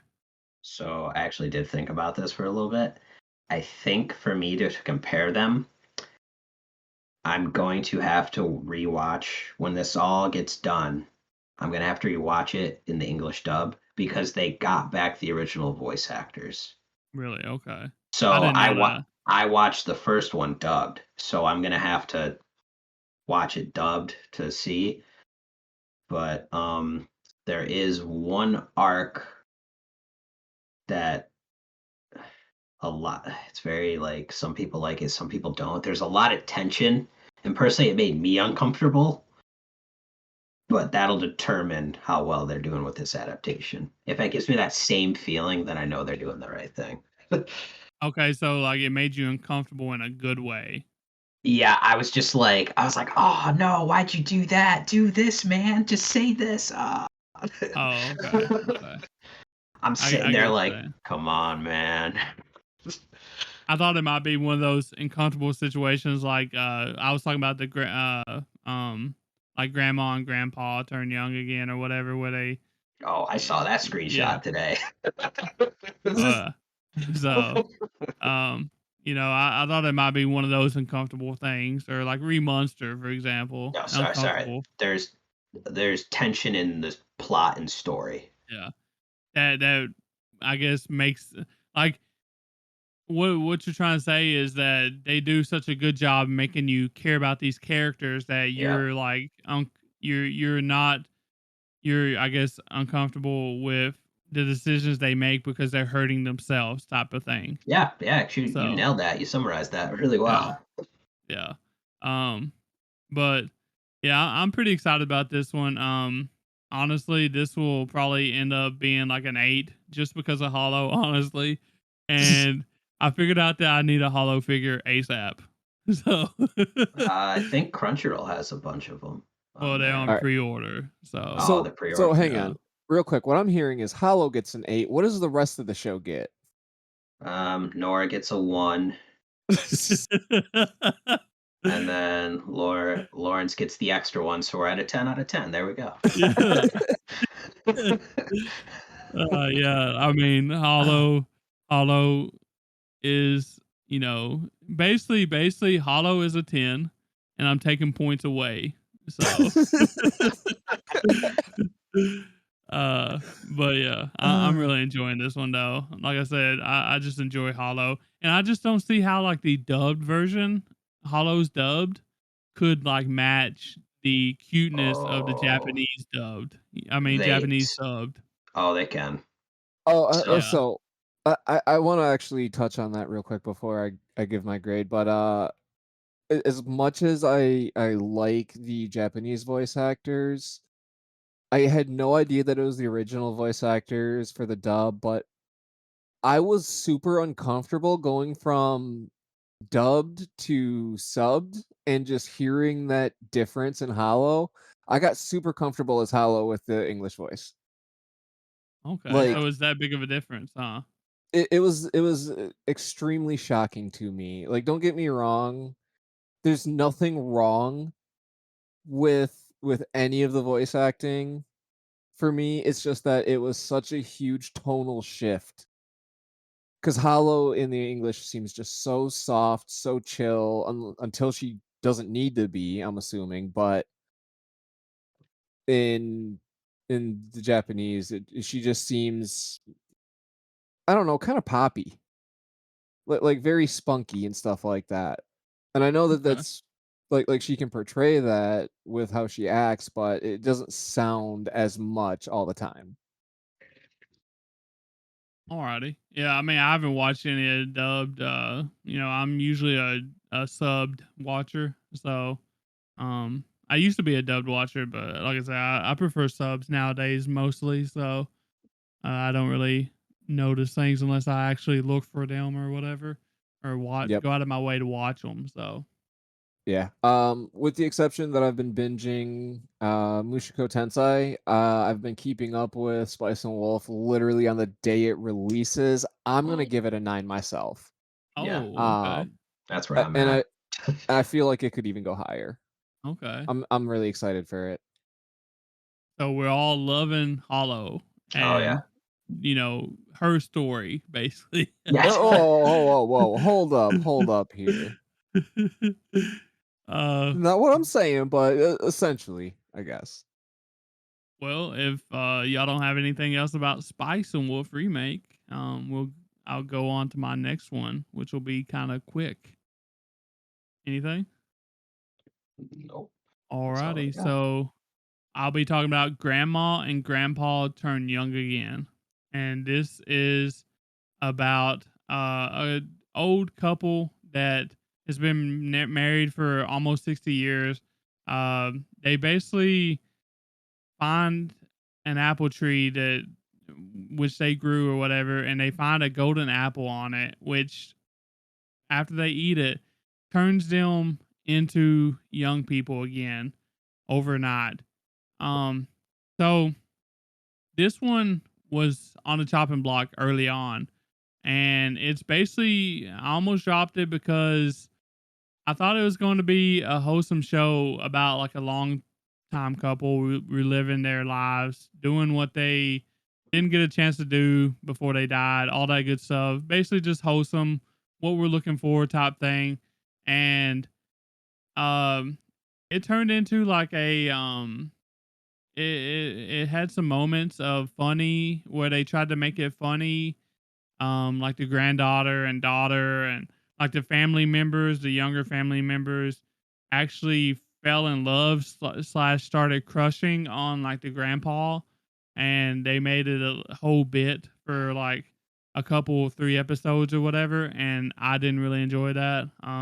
And I thought Um, that they was gonna keep on dragging it along. So I was gonna say they really did. I've yeah, watched just a couple episodes, but they've really taken that joke way too far when they bring it up. yeah, Like they're asking grandma to let grandpa go so that it could take him, type yeah. stuff. Like I'm I get it. Like that's what's funny or whatever, but I was really worried that it was going to continue down that path and keep on having that as a running joke, and I was going to drop it if that was the case, but I didn't. And I'm so glad I didn't, because now we're actually getting to what I thought it was going to be, the more wholesome stuff. Them doing what they want to do, like the granddaughters and daughters just fell in place. They know that they're related now somehow. Um, so I think I'll end up giving this. I'll end up give this like a high 6, maybe low 7, because it does have a lot like wholesome moments in it later on. So I'm just glad I didn't stop watching this. Um, Definitely worth checking out, especially if you can get past the first couple episodes. So, but that's all. That's all for Grandma and Grandpa Turn Young Again. Now we're gonna get on to Kaiju number 8, and all of us have watched this. This is a rundown show for us, and basically Kafka, a 32-year-old man who gains the ability to transform into a kaiju after a small monster enters his body. Despite repeated failures to join the defense force, Kafka's new powers reignite his determination to fight alongside his childhood friend Mina, now a defense force captain. And so, what do y'all think about it? What's your vibes on Kaiju number 8 so far? Um, I'm just gonna go with it is phenomenal to me.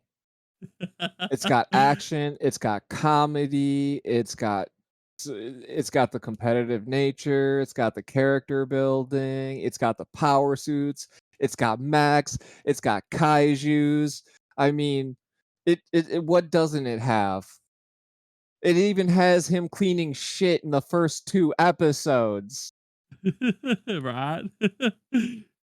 But no, um, I think that they're doing really good. Excellent pacing so far. Great world building in a short amount of time. They've gotten a lot of action through in a short amount of time and really showcased what could be and stuff like that. I'm really digging it, and I mean, they've even got One Republic to do the outro song. yeah, I don't know how many other animes get like major artists like that to do stuff like that.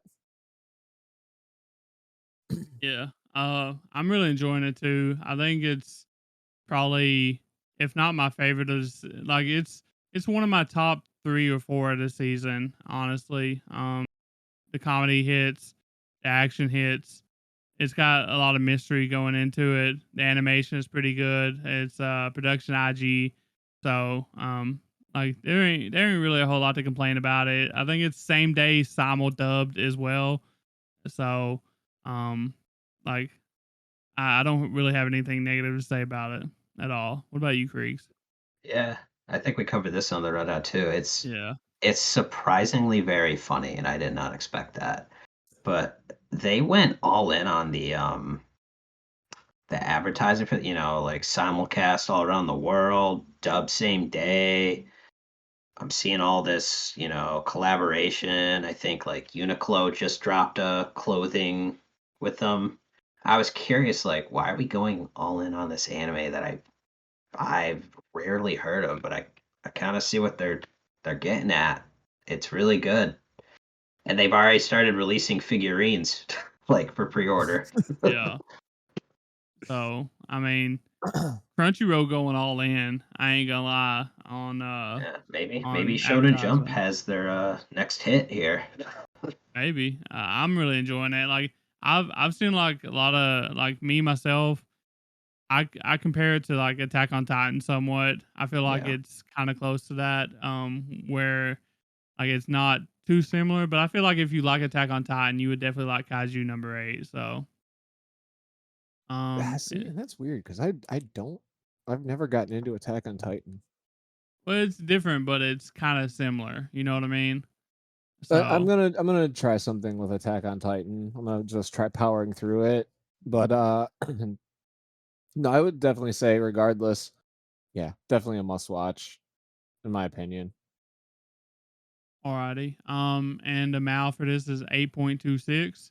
And I think it's gonna hit around that for me. I think it could be a 9, honestly, by the time the season's over. Because I just enjoy it so much. So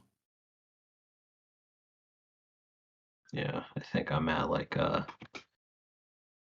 it's a solid like I'm leaning towards like a 7.5 right now. okay. And what about you, Nam? I think personally on this one, I'm gonna dive all in. I'm gonna go giving it a 10 right now. Wow, all Oh. I right. mean, everything about it is hitting. I mean, I even pulled up the song and jammed out and do it on Spotify as I was going to work one day. Like, I mean, just even the transformations, him popping out, having to keep his identity under wraps, and even the girl knowing and stuff like that. And then what's her name? Mina hitting like 98% in the suit. Yeah, it's Like, wild. how is she gonna stack up to him? There's so much that can go on, and my God, I'm so excited. I'm so ramped up for this show. Yeah. Um, but I mean, definitely, this is a definitely must watch of the season. Next show we got is Go Go Loser Ranger, and this is going to be 13 years ago. The nefarious monster army invaded Earth, but the Dragon Keepers defeated them within a year. Since then, the defeated monsters are publicly humiliated every Sunday. To change this, a monster named D infiltrates the Ranger force with the help of Rangers Suzukiri, seizing one of the divine artifacts capable of killing the monsters permanently. However, D's encounter with the Dragon Keepers leads to his demise, leaving the question, who will stop them now? And um, basically, I really enjoyed this one. This is one of my favorites of the season as well. This is on Hulu, Disney Plus. It's in the Hulu Disney Plus jail. Um, but it's pretty funny. Like it's up there with Kaiju, honestly, as far as funny and the action goes. But what really makes this stand apart is like all the questions and mysteries that we have going on in it. I really feel like a lot of people like compare this to The Boys. I've never seen The Boys, but um, like this is a really great show in my opinion. Do y'all have anything I want to say about it? Yeah, I when I watched this, it literally reminded me of The Boys. Yeah, Like, I haven't seen it, so yeah, I think you would like it. It's on Amazon Prime. It's a really good. It's kind of like this. It's like superheroes exist in America, but it's kind of run like a corporation, and it's like they're really effed up and they're corrupt and they're just looking out for themselves. okay. No, I'm gonna double down on that. It is The Boys animated. Yeah, literally. Okay. Like, Yeah, no, so essentially same premise. Technically the bad guys are being oppressed by the good guys, and the good guys are really just dicks. Like, legitimately no other way to put it. I mean, as you seen in one of the episodes when he was like, "Oh yeah, I should step down." Oh yeah. Like, what kind of a hero does that? Come on, Red. Homelander does that. That's And that's yeah, exactly. The boys. But at the same time, no, it's really captivating. I was not expecting it. Like, D, didn't you have the day off? Nope, there he was in the show. And, all of a sudden, now he's infiltrating the Ranger Force, and it's really captivating, and they've got a really good story there that they could go anywhere with, and I'm sure that they obviously already have the backstory in place, but there's so many possibilities that it could go with, especially with how they've already gone about it and established everything now. So it's exciting. Yeah. And as far as like Mal goes, it's at a 7.64, which is a little lower than I expected because I got it probably around like an 8 right now. And depending on if like the questions get answered, because we got like a lot of questions going on, and depending on how they do that, this could be like a higher 8 for me, like maybe a 9. But I don't know how they can fit all of the answers into like 12 episodes that they've given us so far, right? So yeah. It's definitely like I think it's one of the hidden gems of this season. It's yeah, really good. Unfortunately, it's Disney Plus blocked, Hulu, yeah. whatever you want to call it. All right, yeah, no. So I guess we're at the point of giving ratings, right? Yeah. I give it a 1 Oh shit. because of Hulu. Yeah, fair enough. No, honest rating though. I'm probably gonna give it probably an 8 with obviously leaning towards 9. There's just so much that it can do as far as um the story goes. So it'll be really interesting. Okay. Yeah. Well, if that's all y'all got for that, we Basically, Suzukiri is the best character there. That's all I gotta say. she pretty much is. I won't disagree with that. So, He's um the real superhero. Um, but our next show is Mysterious Disappearances, and me and Creags has watched this. I think Creags is probably caught up. I've only seen a couple episodes, um, but I mean, I know enough about what's going on with it. Basically, busty bookstore clerk, um, transforms. Um, I don't know how to explain that, but yeah, that's basically it.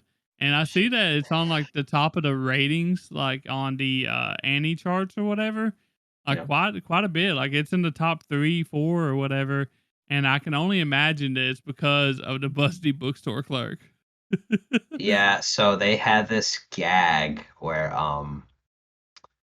basically she read this cursed book. It gave her the ability to like revert back to like a kid. And now she has the ability to like she's 28, so she can go to like she can choose the age she wants to be. So lately she's been a like 15-year-old, I think.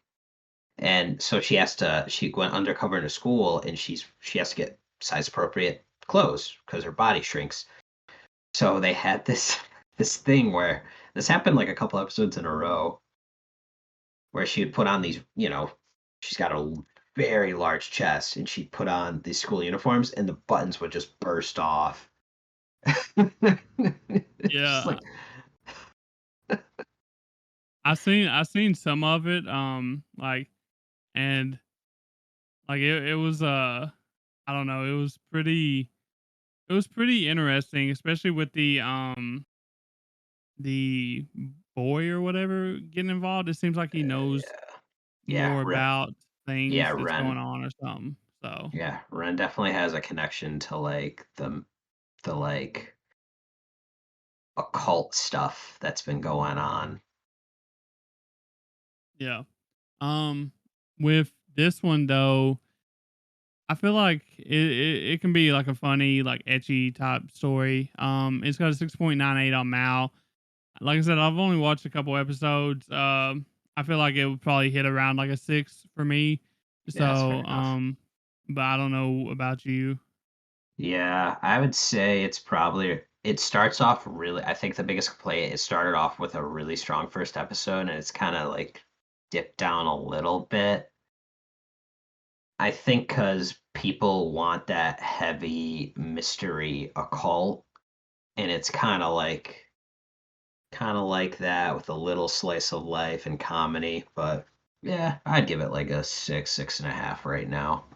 I'm gonna keep watching it, but I probably will too, honestly. I know Dan's enjoying this one too. So, yeah. uh, I guess the next few things we got, we're gonna let Creags do 3 of his sequels, and then I'll get into all of my other shows.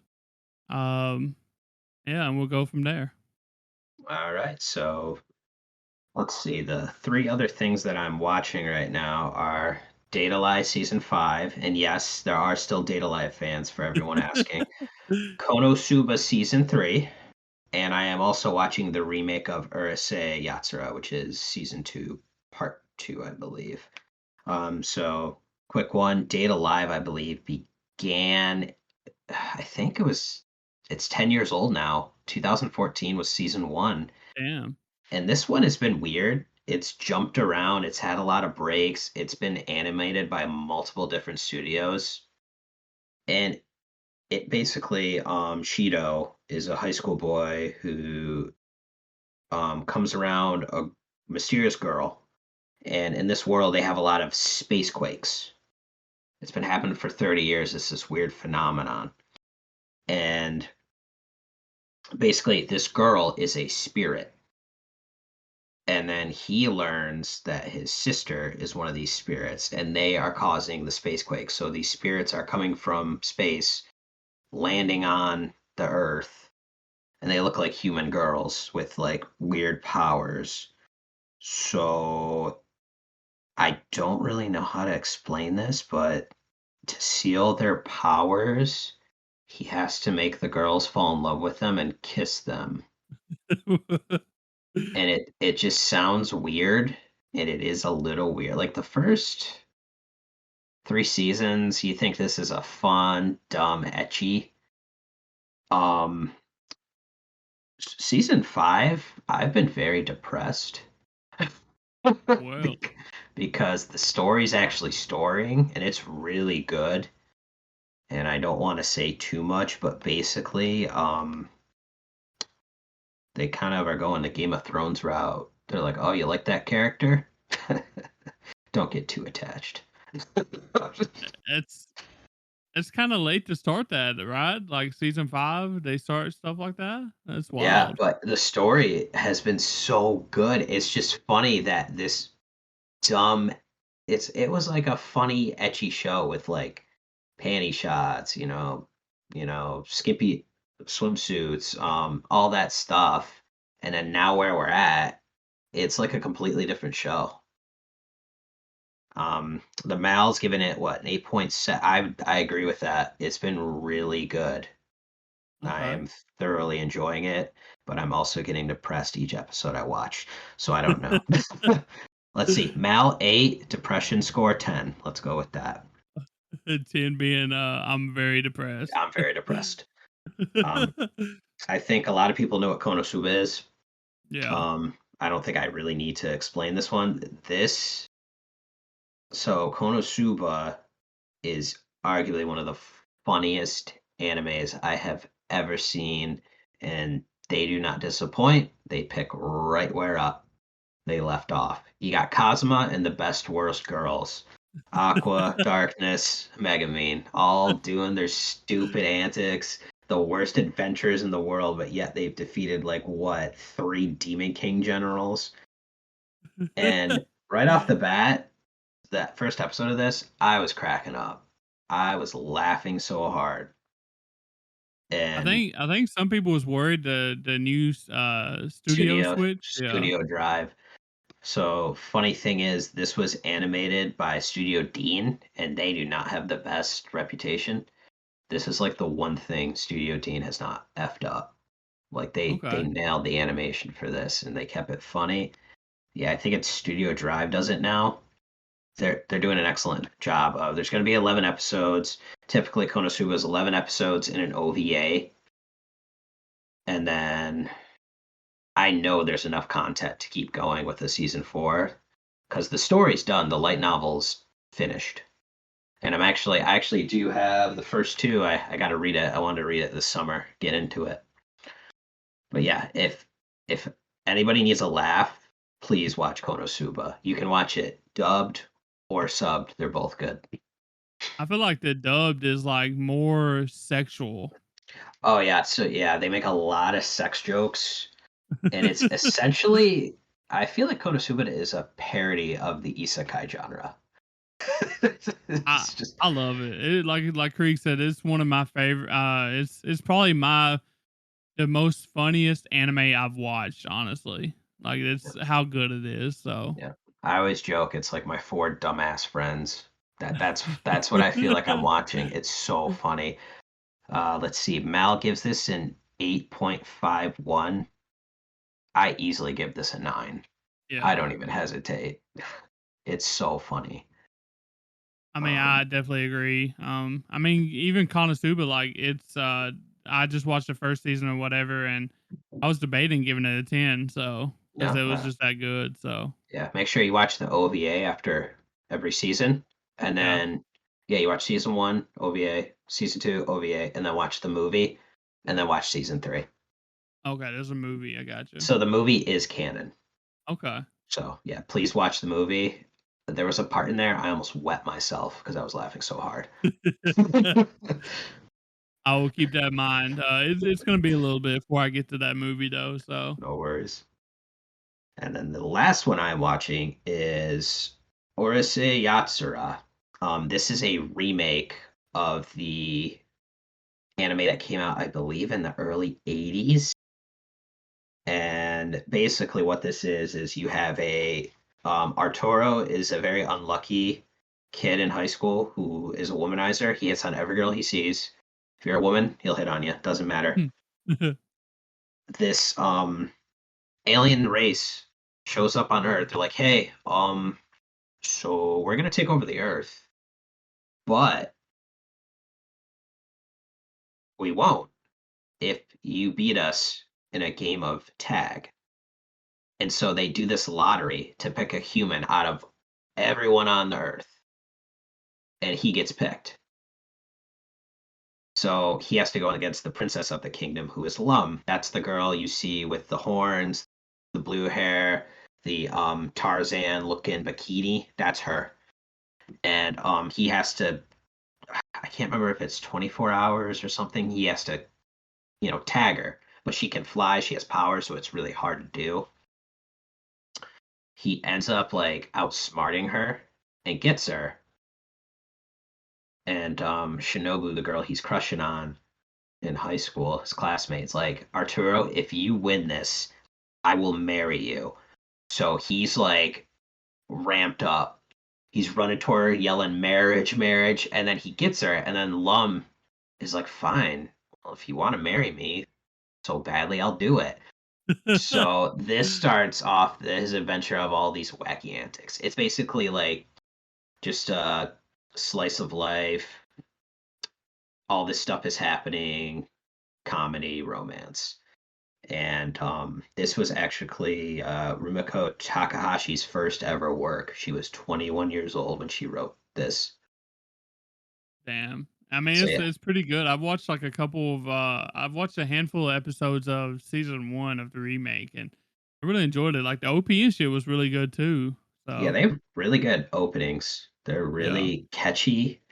Very David Productions animates JoJo's Bizarre Adventure as well. They're so good with colors, being so colorful. Um, yeah, it's 7.81. Yeah, I'd give it like a 7, 7.5. Sounds about right. But It's on High Dive, so if anybody has High Dive, I definitely say watch it. We're on part 2 of season 2, so there's a lot of content to watch on there. I think that's it from Creags, and now we're gonna be going to some of my shows, and we're gonna start with Girls Band Cry. And this is a show about Nina, a 17-year-old aspiring university student who faces a tough first day in Tokyo. Lost, ignored, and locked out of her apartment, she meets her favorite guitarist, Momoko, and who suggest they start a band together. Hesitant at first, Nina's determination grows as they recruit drummer Subaru and keyboardist Tomo and bassist Rupa. Together, they overcome challenges in the music industry and within themselves, driven by their shared passion for music. And I kind of started this show super late into the season, but I'm so glad that I did. It it's honestly become it's honestly one of my top like 3 or 4 shows. This is a must watch for me. Um if you love idol shows or band shows, then you'll love this. And this is a CGI anime by Toei. Uh but it's not um like bad CGI. So it's actually pretty decent CGI for the most part. It gets the job done. Honestly, like it does a pretty good job uh showing showing what the show is so good for, if that makes sense. Um but I came for the music and the girls. The girls are so fun to watch. And I've added like a lot of the songs from this show to my playlist, to be honest with you. The things that I think that hurts this show a lot is that it's not streaming anywhere for one thing. You have to go to the C's or whatever to find it. And once you do find it, it's, at least in my experience, I had a hard time finding the subbed version of it. Like most of the things that I found was just like Japanese, the raw without subs or whatever. So, but once I did, like, I watched this in a night, honestly, and it was just so good. Uh, and I think a lot of people there's quite a bit of people that's not going to enjoy the CGI. Like I said, I think the CGI is very easy to overcome because the show is just so good with the girls and the storyline that they got going. You know, they're learning about themselves. They're uh, it's just like a really good show, and I this is, like I said, a must watch for me. You definitely got to check this out, even though it's very hard to find. And right now it's probably an 8 for me, and it could go up a little bit maybe. I I'm not sure if I see it being a 9, but it's definitely an 8 for sure. And Mao's got it at 8.07 right now as well. Moving on to the next show, it is one of my must watches of the season as well, and it's one of my favorites of the season too. And it's called Train to the End of the World. And after the launch of 7G network technology, Japan faces chaos with drastic terrain changes and bizarre mutations. In the town of Agano, citizens aged 21 and above turn into animals. High school student Shizuru searches for her friend Yoka. Finding a clue in Ikebukuro, with public transport shut down, she learns to operate an abandoned train with the help of Zenjiro, the only human adult left. Joined by classmates Nadeshiko, Reimi, and Akira, they embark on a perilous journey to find Yoko. Like I said, this is a must watch for me. Um, Basically, the best way to describe it is, if What the Hell was an anime, like, what the hell is going on in this anime was an anime, then this would be it. Um, we literally don't know what we're gonna see each week. It's a very good surprise weekly. So if you enjoy cute girls going on an adventure in an anime that makes you think you're high on shrooms or some shit like that, then this is the show for you. Honestly, I feel like this would be perfect for smoking a little bit and you know, going with the flow because they have some wild shit on here. I'm talking about like, you got the mushroom people, like you got the little people or whatever in the army base. Um I'm I mean there's just a ton of things going on and they got all these stops that they're making on this train on their way to Ikebukuro or however you say it, and each stop is just wild. Like, and they keep on finding ways to keep things fresh and interesting, and to blow your mind every week. It seems like, and one of the things I really love to show about is the character interactions. They are top tier, and like just the character interactions with the girls and like their I guess troubles and their struggles along the way or whatever, and we're finding out more about like Shizuru, and we still don't know a whole lot about Yoka, or but I think I know best girl I think for me is Akira. I really like her. She's been the most fun to watch so far, in my opinion. I'm not sure what everyone else is thinking right now, but Akira is my best girl. And with that being said, I think that this show is a must watch, and you should watch this ASAP. You definitely won't regret it. It's a 7.54 on Mal, and it's probably in the 8 range for me, but it could easily be a 9 depending on how the ending of this show this season goes. And I feel like I really hope that we get a second season, but like I said, I just don't know how. I don't know if we're gonna make it to Ikebukuro, and what happens if we get there. I just don't know. There's like 27 stops or whatever, so and I'm not sure how far along we are as of right now. Moving on to the next show. Speaking of like idols and stuff, we got Jellyfish Can't Swim in the Night. This is on High Dive. Um, and basically Mahiru, an artist who quit uh after being ridiculed in elementary school, decides to pursue her dreams again after meeting Kana, a former idol with a troubled past. Mahiru is tasked with designing the mascot for Kano's new music project, Jelly. She teams up with her childhood friend Kiwi and pianist Takanashi. Together, they aim to make Jelly a global success, but must first overcome their past traumas. And like I said, this is one of my must watches of the season too. I think this could be my favorite of the season. Like that and Kaiju number 8 and Train to the End of the World are like they're really close. And Girls Band Cry just got added to it. Like all 4 of those are like just really close to each other. Um, this one is probably in the lead, honestly, if I had to make a definite list or whatever. As you can tell, it's about idols and a group. So if you're a fan of idols and music and just basically character discovery, then this is the show for you.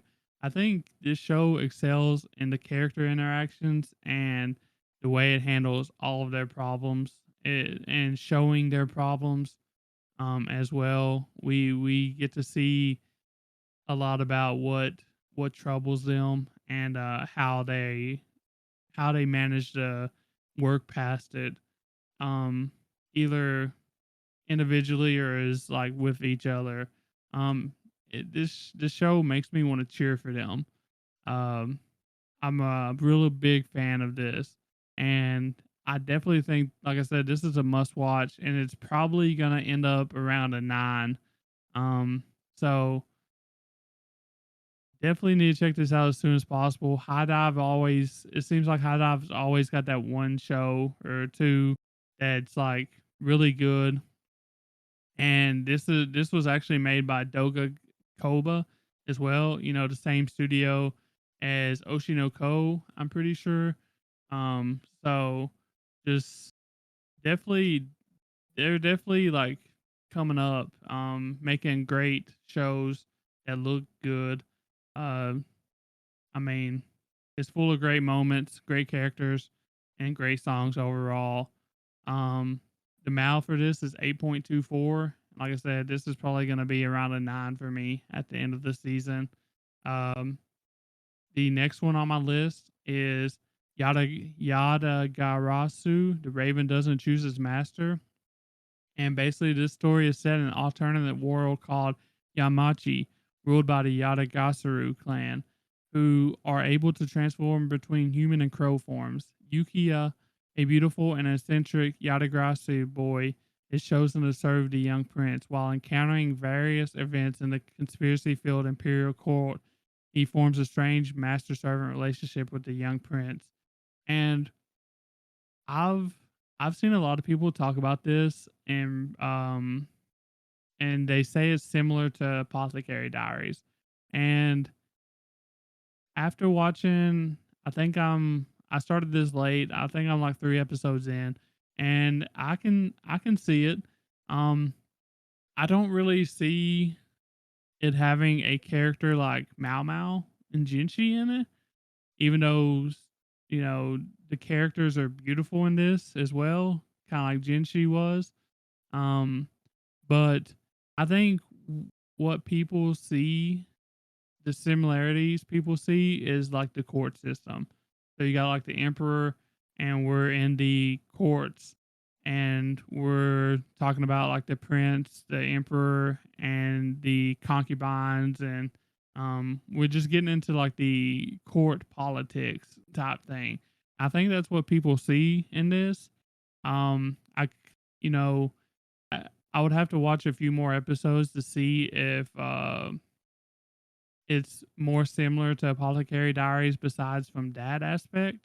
But it's definitely something I'm gonna keep on watching. I'm very intrigued by it. The crow thing is really, the transformation between human and crow is pretty interesting. I'm not sure what the plot is, to be exact. Um, and I'm not sure how the crow and the crow transformation like plays a part in this. After the first couple episodes or whatever. So so far it's a 7.47 on Mal. I think I think that it's hitting around a 7 for me right now. I think that it has room to grow. It could get into the 8s cuz I really enjoyed Apothecary Diaries. I gave it a 10. So if it's anything like story-wise like that, then it could hit higher, but I just don't I just don't know if it has the characters in it that Apothecary Diaries did. So we'll see.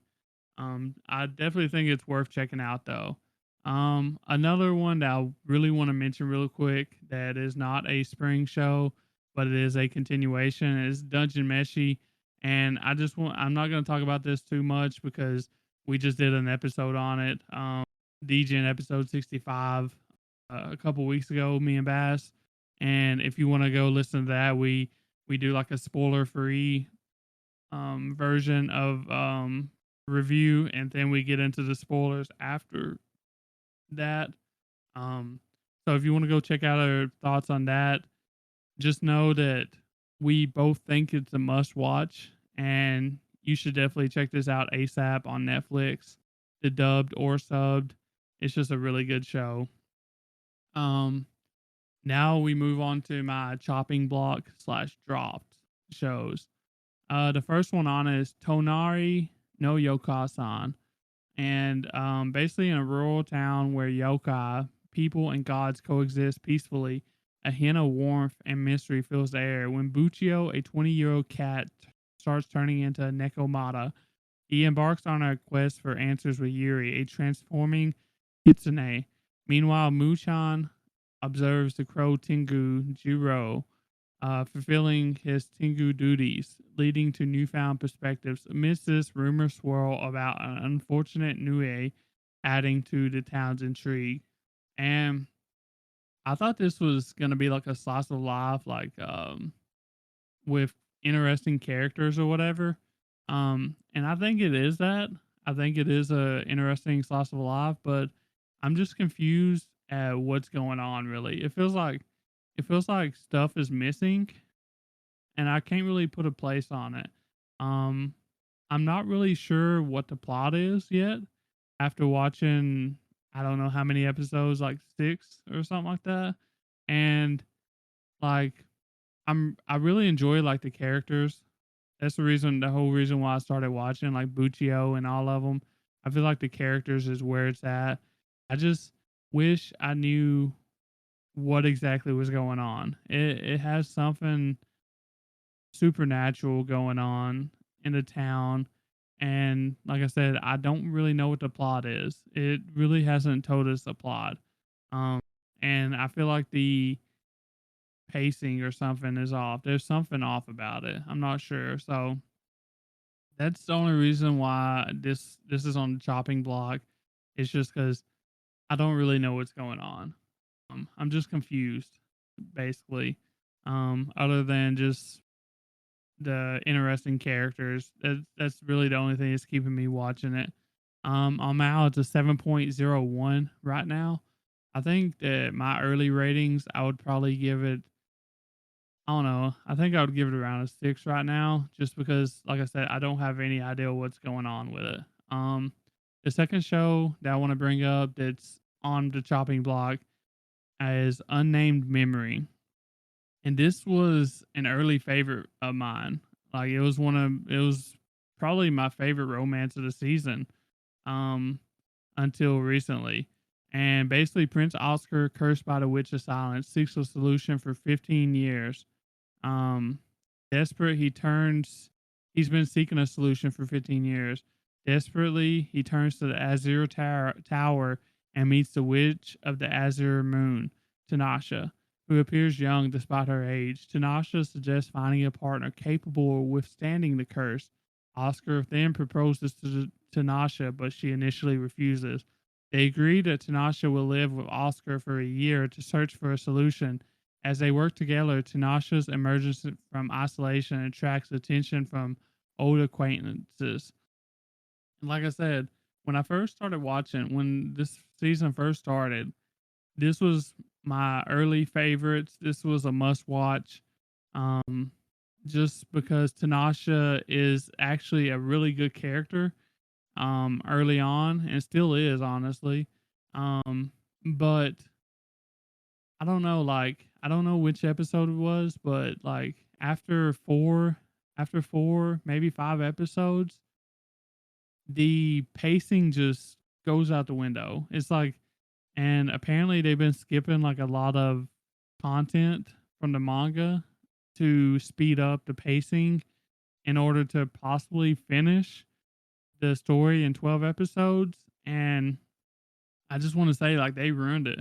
They absolutely ruined the show. Because we went from maybe a wholesome romance story that where Tinasha and Oscar slowly fall in love, um, and cure his curse or whatever, and then all of a sudden it's like Oscar turns into, I don't know, I don't even know how he just changes, and like he starts doing questionable shit, and then all of a sudden the curse gets lifted all of a sudden out of nowhere.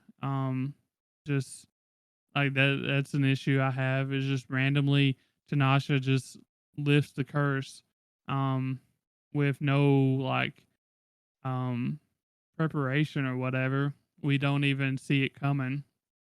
And then I don't know, it's just the pacing is everywhere.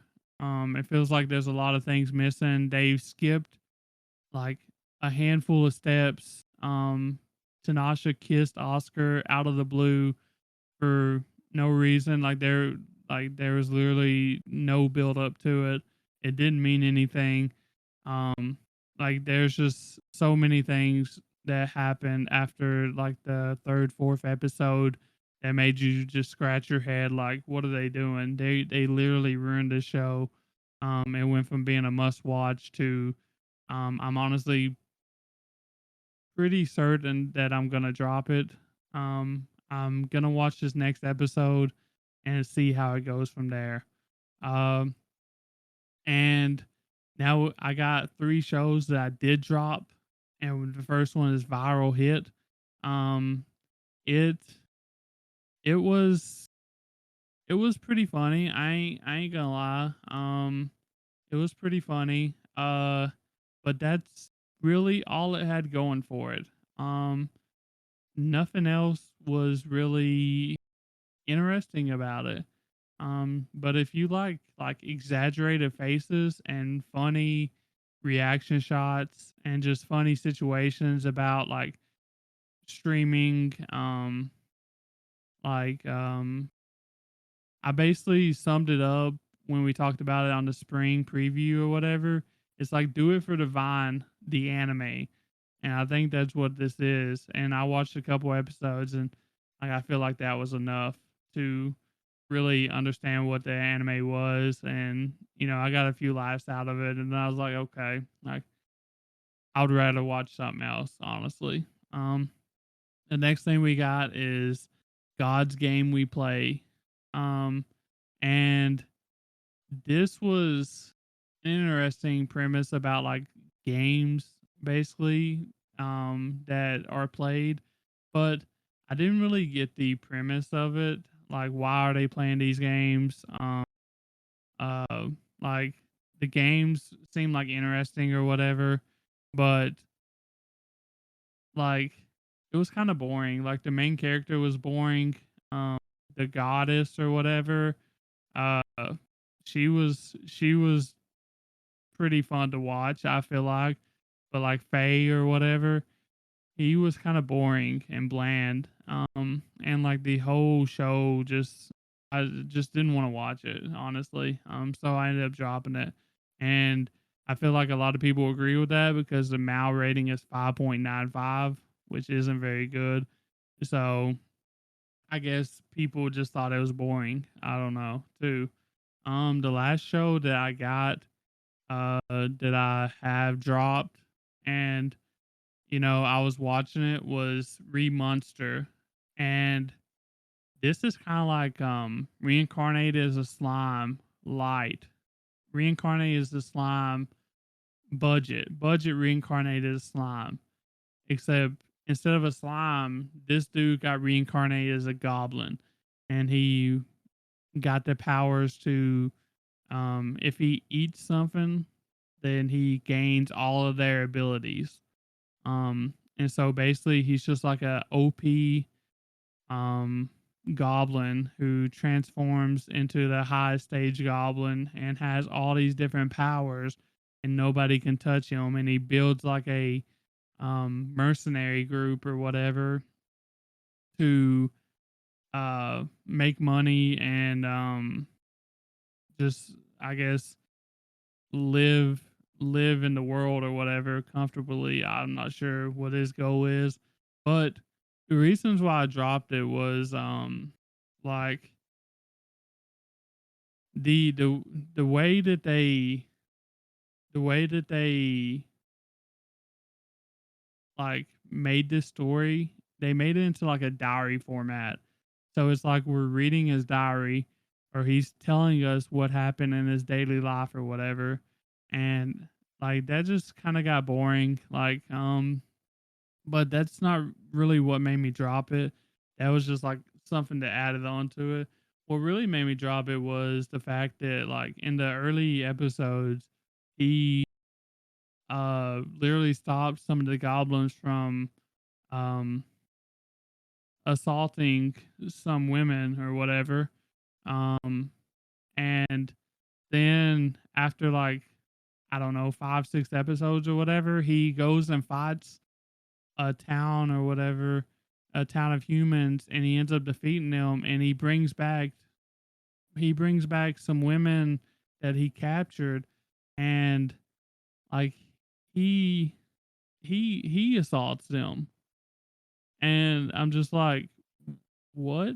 Like I thought Gaburo or whatever his name was, the MC, was actually like a decent character. Like he was stopping people from doing wrong or whatever.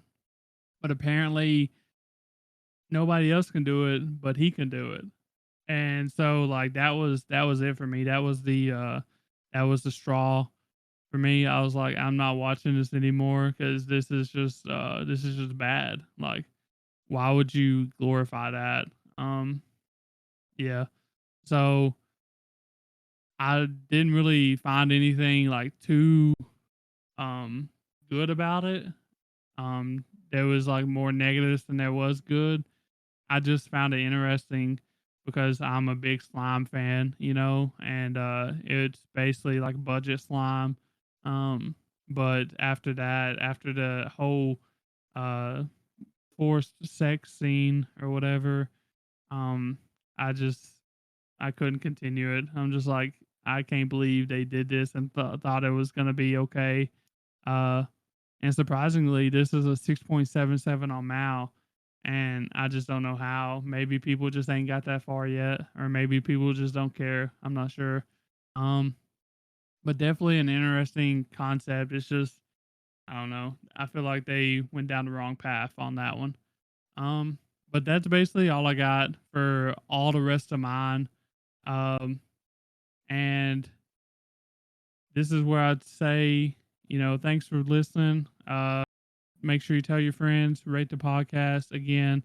If you have any interesting topics, all that stuff, let us know in the Discord and we'll try our best to do it. Linktree.com/anime Degens.